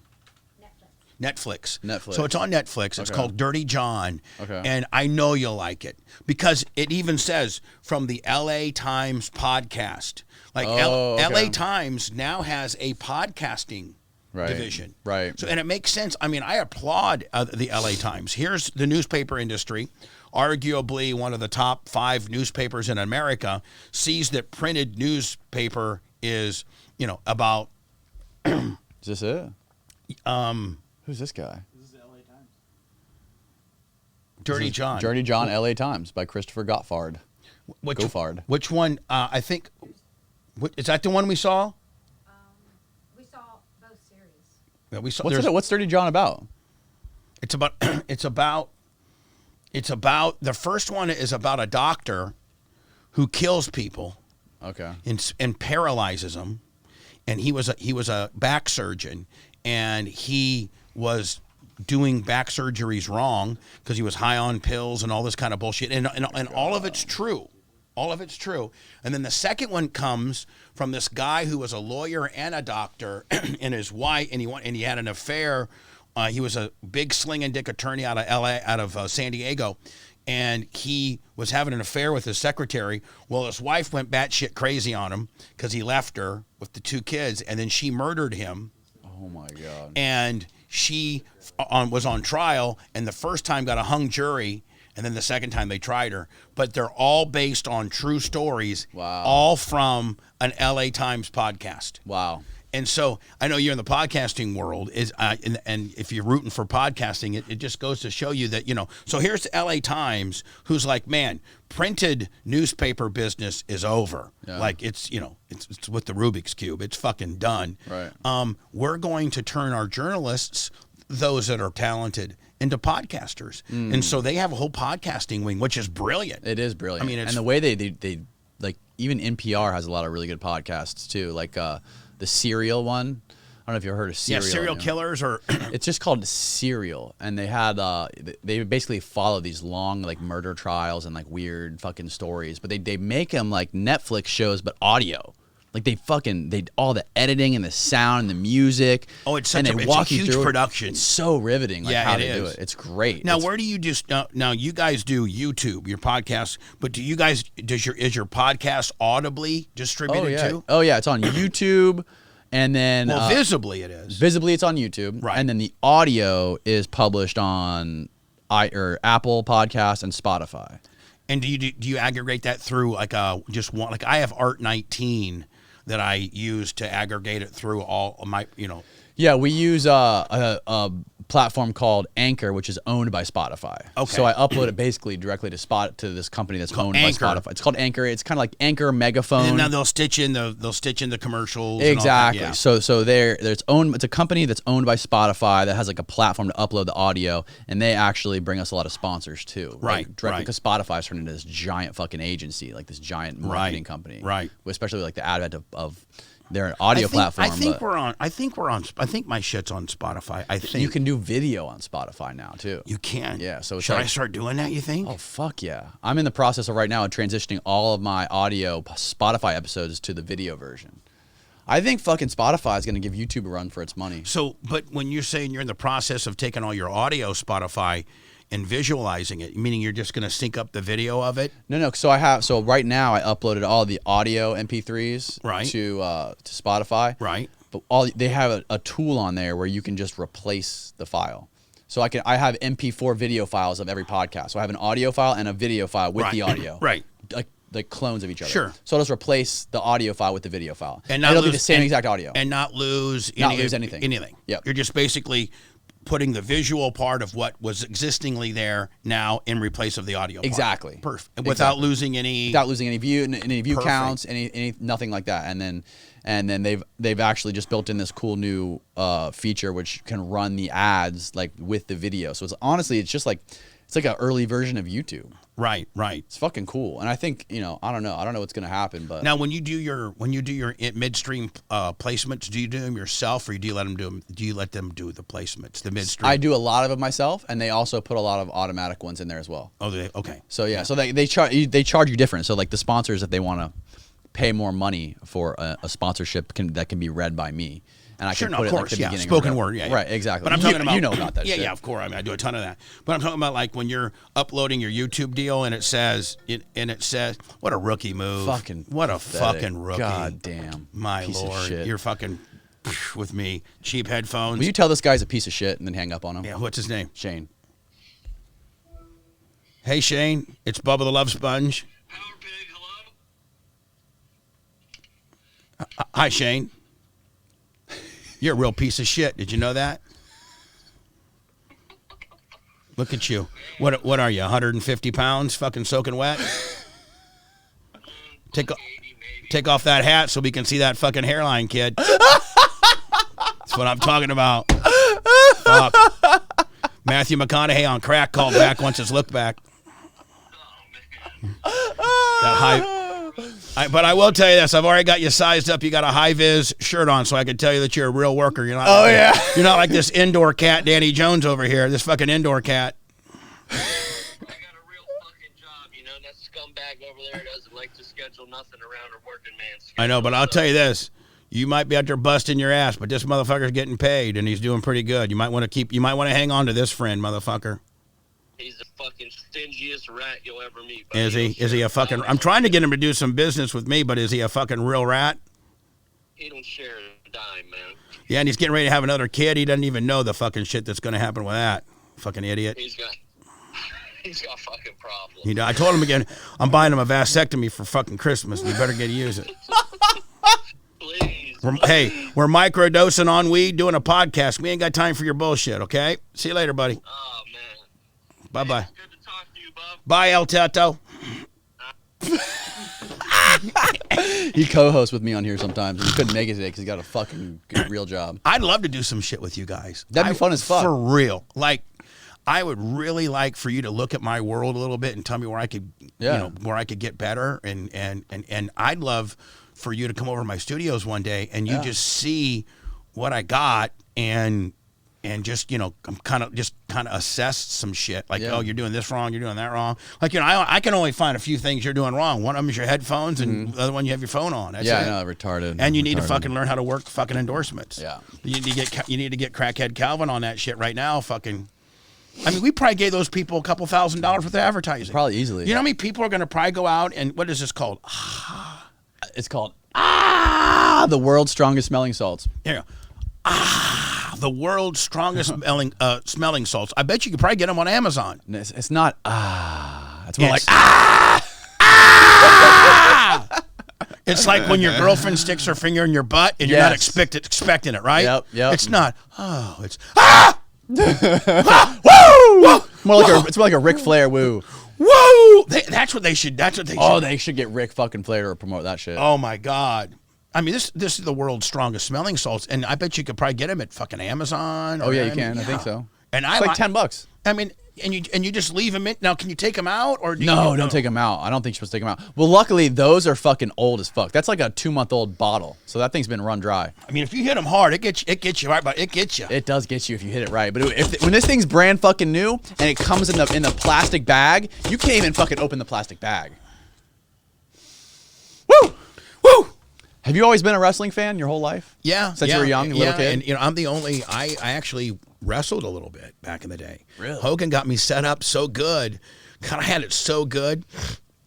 What WWE would do is because I was syndicated in all the, when they just like the NBA, when the WWE, WWF come to a territory, they'll hit like, they'll do Monday Night Raw in Tampa, then they'll do a house show like in Orlando, and then they would do like, Friday night in Miami, so they route it, globally, right.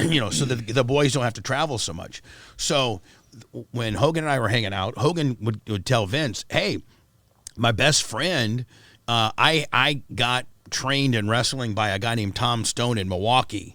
And so I knew a little bit about wrestling. I'd been trained, I'd been to wrestling school a little bit because when I was in Milwaukee, this guy named Tom Stone would do these high school shows and get these independent guys, like get Greg the Hammer Valentine for $500 to come in, and he'd do these high school shows where I was the #1 rated radio guy in Milwaukee, did afternoon drive, and I was a little bit crazy back then, and I had freedoms to talk about what I wanted. So Tom Stone said, well, I'm getting 200 or 300 people to come to these wrestling shows at high schools, but if I had you on the card as the local radio personality and I would let you win, I'd let you smash the fuck out of everybody, I'd pack it. So I'd be like, well, hell, he goes, well, 6 months, you got to come down and bump, hit the ropes, learn the fucking lingo, learn the philosophy, just learn various things. So I then would be like, Hot 102, WLUM, Bubba the Love Sponge. Don't forget this weekend, this Friday night at Waukesha High School, I'm the main event. I'm taking on the Texas Hangman, that's right. And so then I'd have the Texas Hangman call in and be like, let me tell you something, Bubba, you fat ass. I'm going to take you pillar to post, you short-armed little son of a bitch. You don't have any experience. You're fat. You're stupid. And I'd be like, I'm going to, and we, so we would, all that for like 2 weeks. And then the high school, all the kids would get involved, and the high school football team would sell tickets as a fundraiser, and we would fucking pack the place out, 2,000 or 3,000. Of course, I'd go in there, beat the fuck out of the guy. Guy would do some juice, get some fucking hardway juice, and I'd be the fucking man. So I had some wrestling experience when I came to Tampa. Then I got friends with Hogan, and Hogan tells Vince, hey, my guy, my best friend, he knows enough about wrestling that he could be the opening matches at the cities that he's heard in. So I was heard in Jacksonville. I was heard in Orlando. I was heard in Miami. I was heard in Fort Myers. I was heard in Tampa. So when the WWE would come into town, I would be the opening match, the dark match that wasn't on TV. So you know how they have 2 or 3 matches before TV starts? Well, I would be one of the opening matches. But what WWE got from that was 3-4 weeks of me on the radio every night being like, that's right, this Saturday night I'll be at the Sundome taking on the Brooklyn Brawler, and so they would get all of that added value, and then I'd just beat the shit out of the guy. That's fucking amazing. The best story of all is, if you're a wrestling fan, is I was in the Sundome here in Tampa, which is what's called the Yingling Center now, where USF is, where they play basketball. Ringling? No, Yingling. Yingling. It's called the Yingling, Yingling beer. Oh, yeah. Gotcha. Used to be called the Sundome. It fits about 8,000 or 9,000, and it's where USF plays basketball. Mm-hmm. So the WWF was there that night, and Hogan for some reason wasn't there. I forget. I don't know if he had defected yet or what, but Vince was still using me on my cities that I was heard as opening matches. And they'd pay me $500 and they'd put me over. I would win. So I go there that night, and the boys in the locker rooms kind of always resented me because I wasn't one of, I was kind of a guy who got fast-tracked into kind of a cool position. Right. So, here's some guys that have been around for 10 years doing jobs, and here I am, fucking Johnny Hotshot, roll in with my Louis Vuitton luggage and my fucking hair fucking slick, and be able to beat these guys that were regular wrestlers. So I was supposed to go. Do you remember the Mean Street Posse? They were Shane McMahon's best friends or something like that. Well, I was supposed to wrestle them as the opening match. So Pat Patterson. And now in wrestling, they have an agent, and him and Jerry Briscoe were the 2 agents that night, and they kind of run the locker room and they tell who's going to win and whatever. Well, Undertaker, Mark Calloway, lived in Tampa at the time, and it was a house show. Usually Calloway didn't do house shows; he only did big shows. But since it was a home show, he did a favor for Vince, and so the Undertaker was the big guy on the card. Now, if anybody knows anything about wrestling, the Undertaker ran the dressing room. He absolutely was the boss of the boys. He settled all disputes.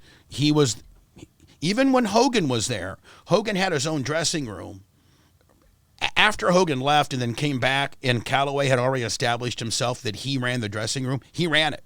He fucking ran the show. No way. So we're in the back, and Patterson doesn't know that I'm as popular in Tampa as I am. He thinks I'm just some local fucking radio guy, and this is some bullshit gimmick. So we're in there, and Patterson's like, okay, here's what's going to happen, Bubba. Briscoe's going to feed you. Jerry's going to come in, get to outside distraction. Mean Street Posse's going to come in, hit you over the head with a fucking chair. You're going to get dazed. You're going to try to make a comeback. They're going to scoop slam you, roll you into a schoolboy. 1, 2, 3, we're gone. And I go, okay. I'm losing at that point, okay? But I'm just happy to be part of the fucking deal. I'm in a WWE ring in my own hometown in front of 10,000 people. Bubba the Love Sponge from 98 Rock. It's good promotion for me. Whether I win or lose, who gives a fuck? Right. So that's the way it is. Calloway goes, nope. And I was like, I was always really respectful to Mark. I was, like super cool to him, and he lived in Tampa, so Mark knew how popular I was in Tampa, right? And so Calloway goes, "Hey Patterson, let me ask you a question. So we're gonna go ahead and bury, and when you get beat that fast, it's called you're burying a guy, like you're burying him." Right. He goes, "So Pat, let me just see if I get this straight. We're going to bury a guy that spent 3 weeks on promoting this show, that's probably put 2,000 or 3,000 extra asses in the seat tonight, and we're going to bury him in front of his own hometown when this is just a house show. It's not on TV. We're not making any of our wrestlers look bad because nobody's going to see it except for the 7,400 people here. And we're going to bury this guy in front of his own hometown when he's busted his ass." Pat Patterson, without missing a beat, goes, "You know what? Bubba, you're going to go off the second rope after you give him a double clothesline. Jerry, you're going to try to kick Bubba. Bubba's going to shoot you off into a schoolboy. Watch for the double boot. Bubba, you're going over." And I turned to Calloway, and he goes, "It's business, man. It's business. It's about doing business, and that's what makes the most Boy, the Mean Street Posse were so mad. They went from giving me a double clothesline and beating me to me going off the second and smashing them, and that's my fucking wrestling story. That's fucking incredible. All because dude. the Undertaker said no.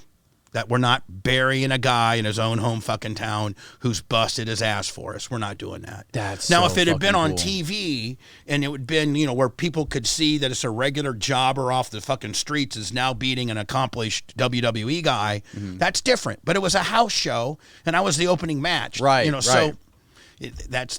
And you've done all that promoting and everything like that. And you're For 3 weeks, and be like, and I had the Mean Street Posse call me up, be like, you're a fat ass, it's going to take 2 of us just to match your fat ass, and and all that. I'll be back and forth. And, they got probably $30,000 of free promotion, from me that you can't even put a value on outside of their commercials. Dude, I mean, fucking wrestling fans have such a bad rap. They have such a stigma. Like, I used to think that wrestling fans were such fucking losers before. And then I went to fucking WrestleMania. I went to my first wrestling event ever. It was the New Orleans one, maybe 4 years ago.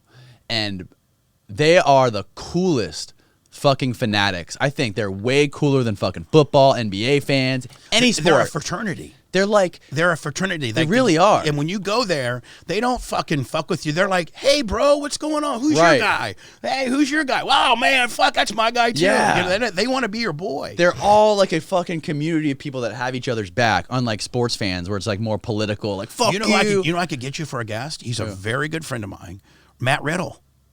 Matt Riddle is the current co-champion with Randy Orton. Oh, no shit. And he lives in Ocala. Well, he lives in Orlando now. Okay. He's called. He's the dude that he kicks off his flip flops. He was a former MMA guy. His name's Matt Riddle. Maybe Calvin can pull him up. And but he's got one of the straps right now for WWE. No way. Yeah, and he's so fucking cool. He's like. Oh yeah, I know this guy. He's like the Juke Squad guy. Yes, he is. He's dope. No, what's the guys from the Juke Squad's name? Jack and Turner. He's just like Jack. Okay, he looks a lot like Jack. Yeah, he's just like Jack, and he's so fucking Pull cool. up some more pictures of him. Yeah, like, and when he gets... Man, he's built like a tank, huh? Oh, yeah, but, like, his gimmick is this. Like, "Hey, bro." Like, people get real like mad. Surfer dude? Yeah, like Spicoli. Hey, see if you can pull up Matt Riddle and Goldberg backstage. And this was a shoot. Like, Goldberg was really, really mad at him. And Matt Riddle was like, "Bro, see if you could." Oh, the video. Okay. Yeah, the video. Goldberg and Matt Riddle. Yeah, and like this is, and Goldberg's old school, real fucking intense. Yeah. Like fucking real intense, want to fucking kick your ass. Yeah. And wait till you hear how if this is it, how Riddle. Yeah, this is it. In real life, Riddle could kick his fucking ass. Really? For real. Like, Riddle is an accomplished MMA. Oh, is he? He was a UFC at one time. Okay. Like, in real life, Riddle would fucking kill him. Wow. Would kill him. But, like, Riddle's like, Goldberg's all tensed and shit. Riddle's That seemed real.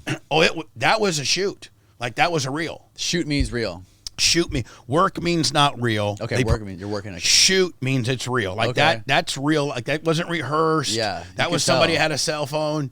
And they had a little bit of a problem, and when Goldberg said we need to talk, Riddle was like, "Fine, fine, dude," but that's a shoot.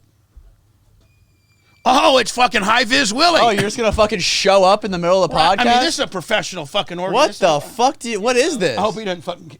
I thought he was take a swing on me. I really just thought right now he was going to take a swing on me. What's going on Hey, over here? hey, grab a chair, hey, bud. I really thought he was going to swing on me just now. Did you really? I That's did. I thought hilarious. he was going to swing on me. I was like, whoa. I wanted him to come be a guest on or be a co-host on this, but he had to work, so he showed up halfway. Is he weed whacking today, or what's he doing? What are you doing today? Weed whacking? Would you have a fucking pizza party? Concrete, man. We've been pouring. He actually does real concrete work. Yeah, like you're a poser on the concrete, Yeah. bro. That's a real concrete motherfucker right Yeah, there. exactly.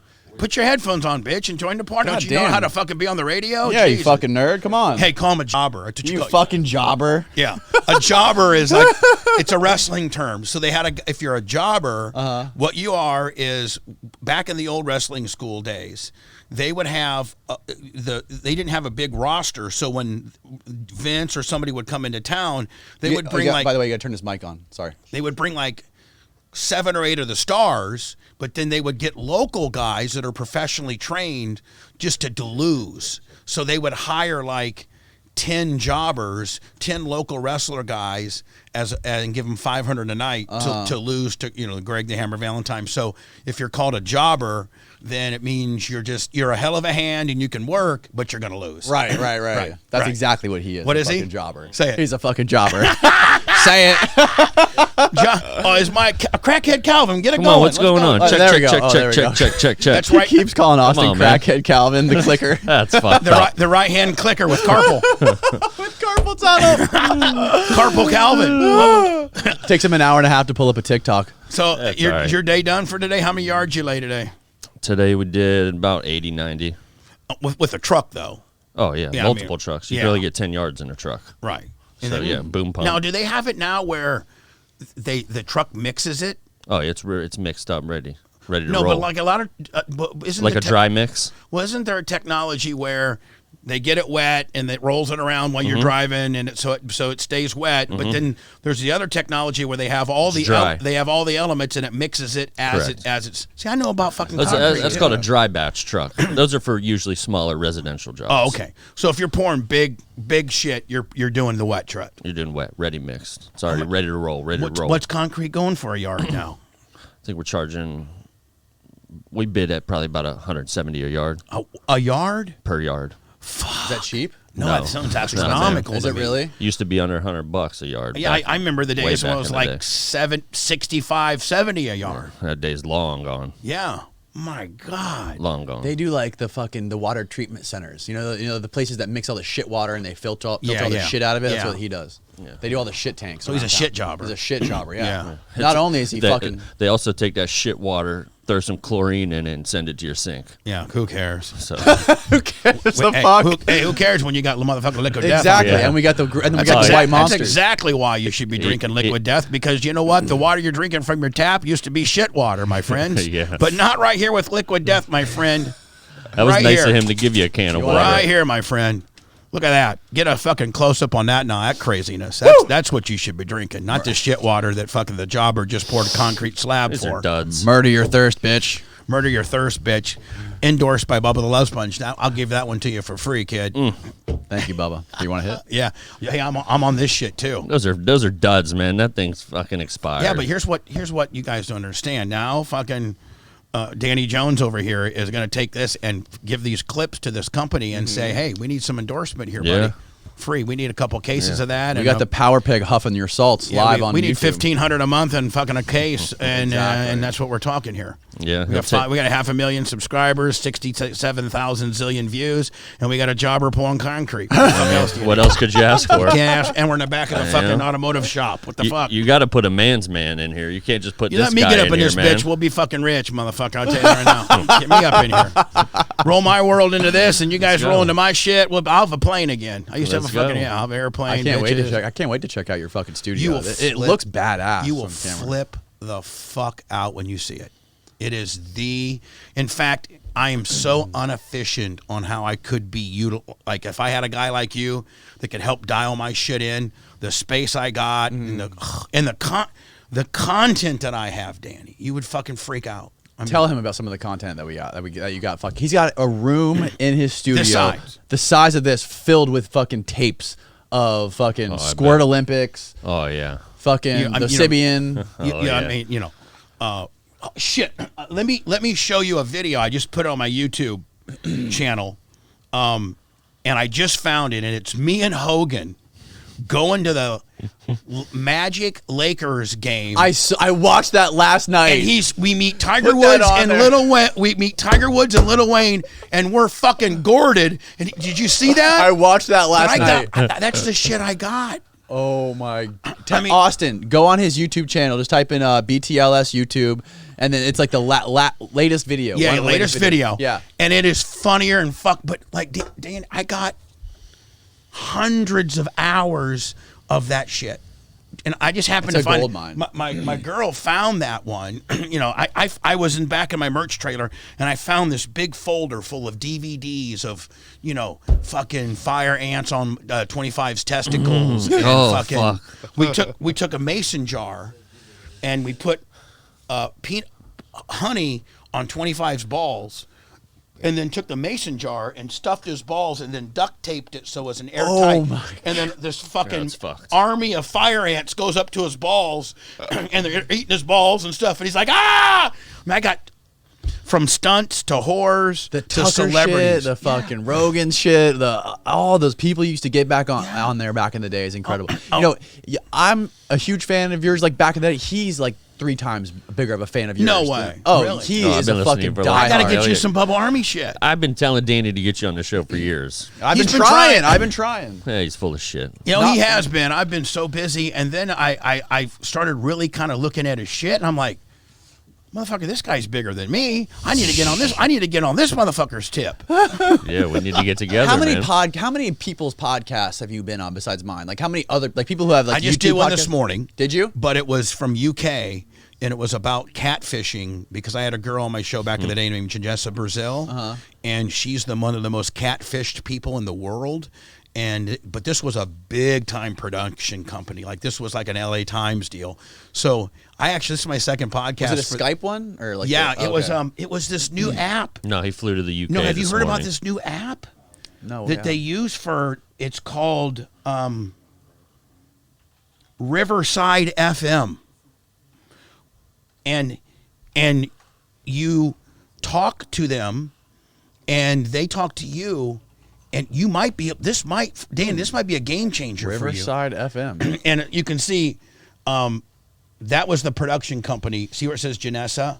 And then that was the meeting room that I went to. Okay. And it's for podcasting. Look, like join a studio and you hit that or a QR code, but it's a way to pipe in guests that's better than Zoom. No way. Yes. I've never And heard they of make it. you wear earbuds. You have to have earbuds, and that's it. But you might want to look into it. You might want to video on there too. Yeah. Oh yeah. So there's nothing better than having somebody in the studio, though. No, it's such a better experience. But if you can't get them in the studio, right, you got to get them. Okay. Yeah, you got to get them. True. And so, but I've only done. I think I did Dan and the guys from Orlando, Dan and Tom and Dan or something. Tom and Dan. They're just a couple radio guys. I think I did their podcast once, and I did a guy from St. Louis who was a big Howard fan. I called like STL Now or something. Okay, that's it. That's the only podcast I've done, other than my own. Hey, what's your name again? Shane the Jobber. Now hold on.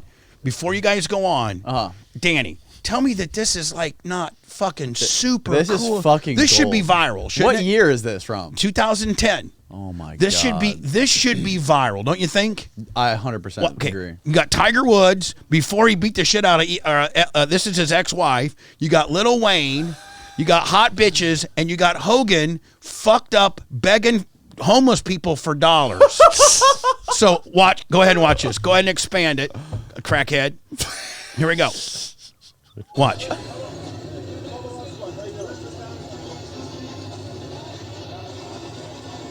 Tiger Woods. Look at Lil Wayne, so high.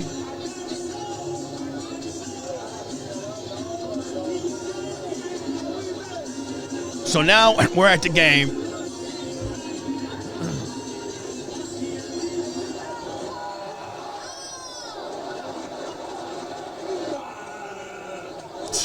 Oh my God. Hogan's fucked up. He's all zipped Watch up. it. I'm gonna fuck Chris Brown up.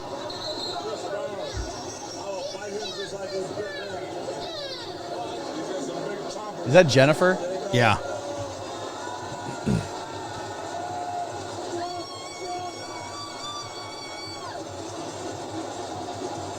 Now Hogan starts fucking dancing with the girls.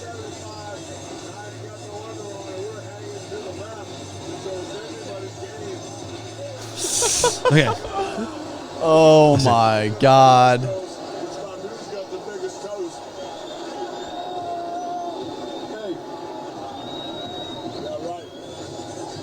Now look at now he starts. Now my my wife. Now imagine God. that. My wife gets involved here. Check this out. Hold on. He joins Heather in there. Oh my Lord.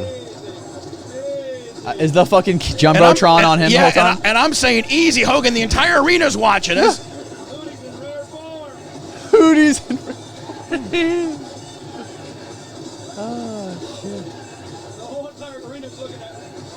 Oh my. He's on the Jumbotron right now. Smells, kissed her. Oh, what a sick fuck. I'm on Team Bubba. What? Team Bubba for life.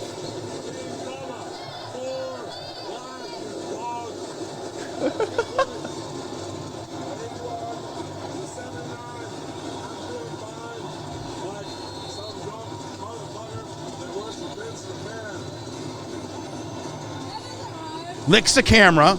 Now look at this. Now he's gourded out of his getting fucking it. mind. Now he's getting it. Now What is he drinking? Everything. glasses came now he on. starts fucking hitting the chicks with the head like he's pro wrestling. Watch. Now watch. Now watch. Boom. Boom. Oh, fucking my- throws in some fucking stiffies. Boom. Boom. Boom. Boom.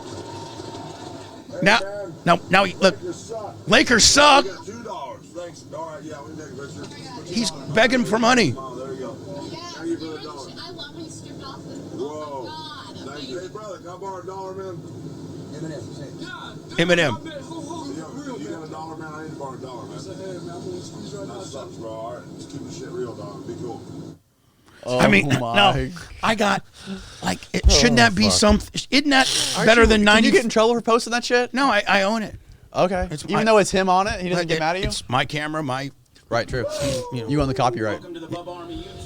Oh, have you seen my white trash burnouts I've been doing?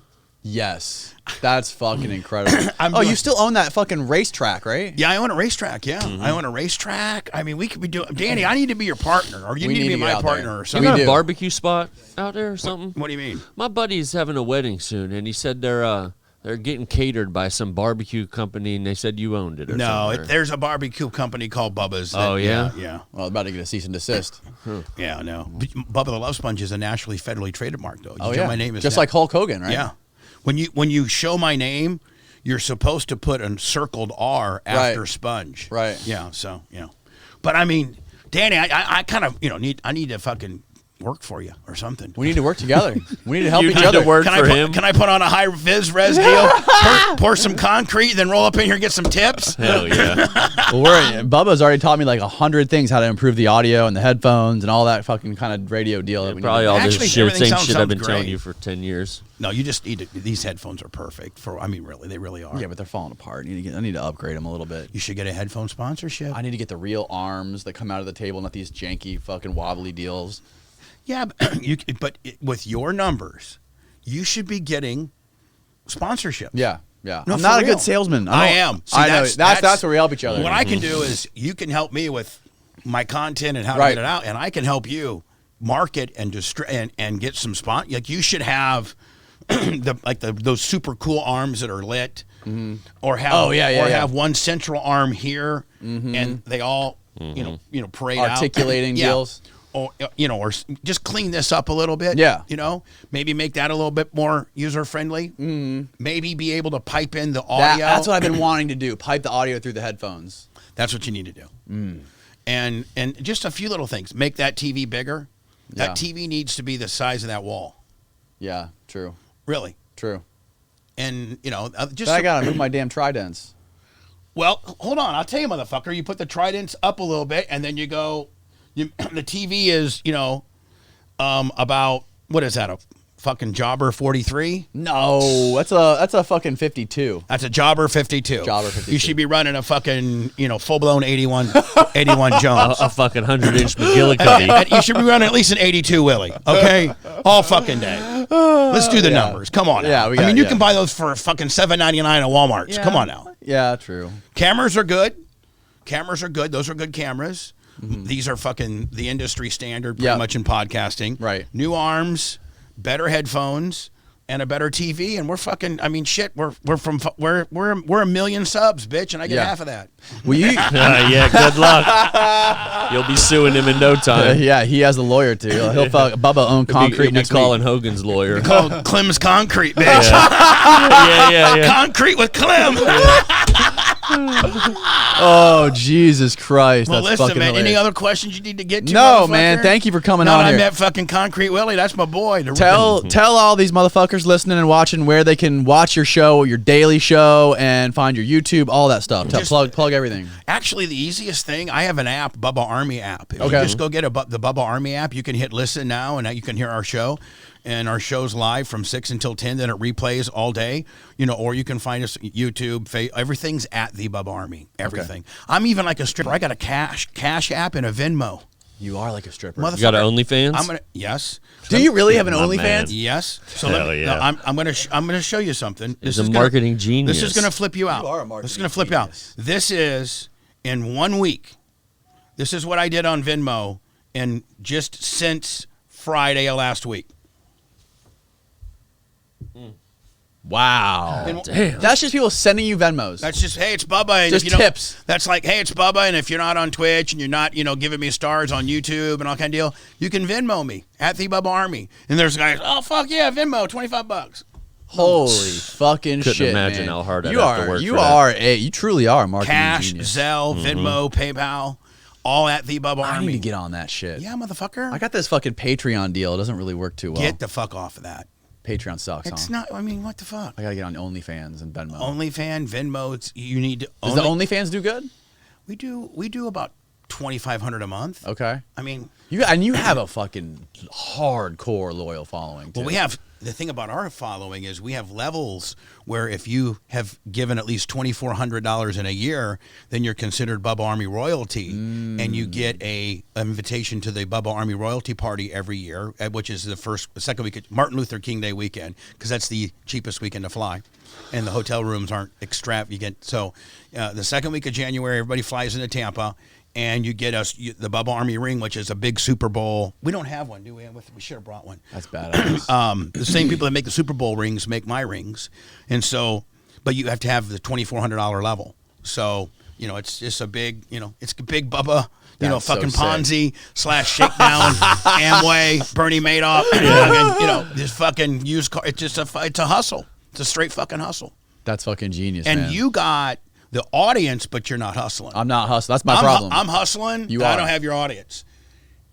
If I had your audience, I'd be doing $10 million a year. Fucking hey. I need to learn from you, Bubba. No, for real. I believe that. I'd be doing 10. If I had your audience, I have 45,000 subscribers, and I know what if I had your audience, I'd be doing $10 million a year. Well, I'm gonna learn. I'm gonna teach you. Now you teach me how to get this shit out, and I'll teach you how to fucking sell it. You got a fucking deal, Bubba. Concrete Clem. Thank you for doing this, Bubba. That's his name, Concrete Clem. Concrete. Hell yeah. and fucking. I don't want to put crackhead on him. No, you don't have to give him crackhead. How about clicking? How about right clicking Calvin? Right clicking Calvin. Something. right clicking Calvin the cowboy. Something. Hey man, works. I had a great time. Love but you, Bubba. More importantly, I want to show you my sizzle. Oh yeah, let's watch that. It's 7 minutes. Okay. So are you good with that? I'm good with that. Yeah, We yeah. might even be able to project it up there. Do you want to watch? Put You it don't up want to there. watch it on the podcast, do you? No. No. Yeah, no. We'll end it first. All right. Yeah. Goodbye, everybody.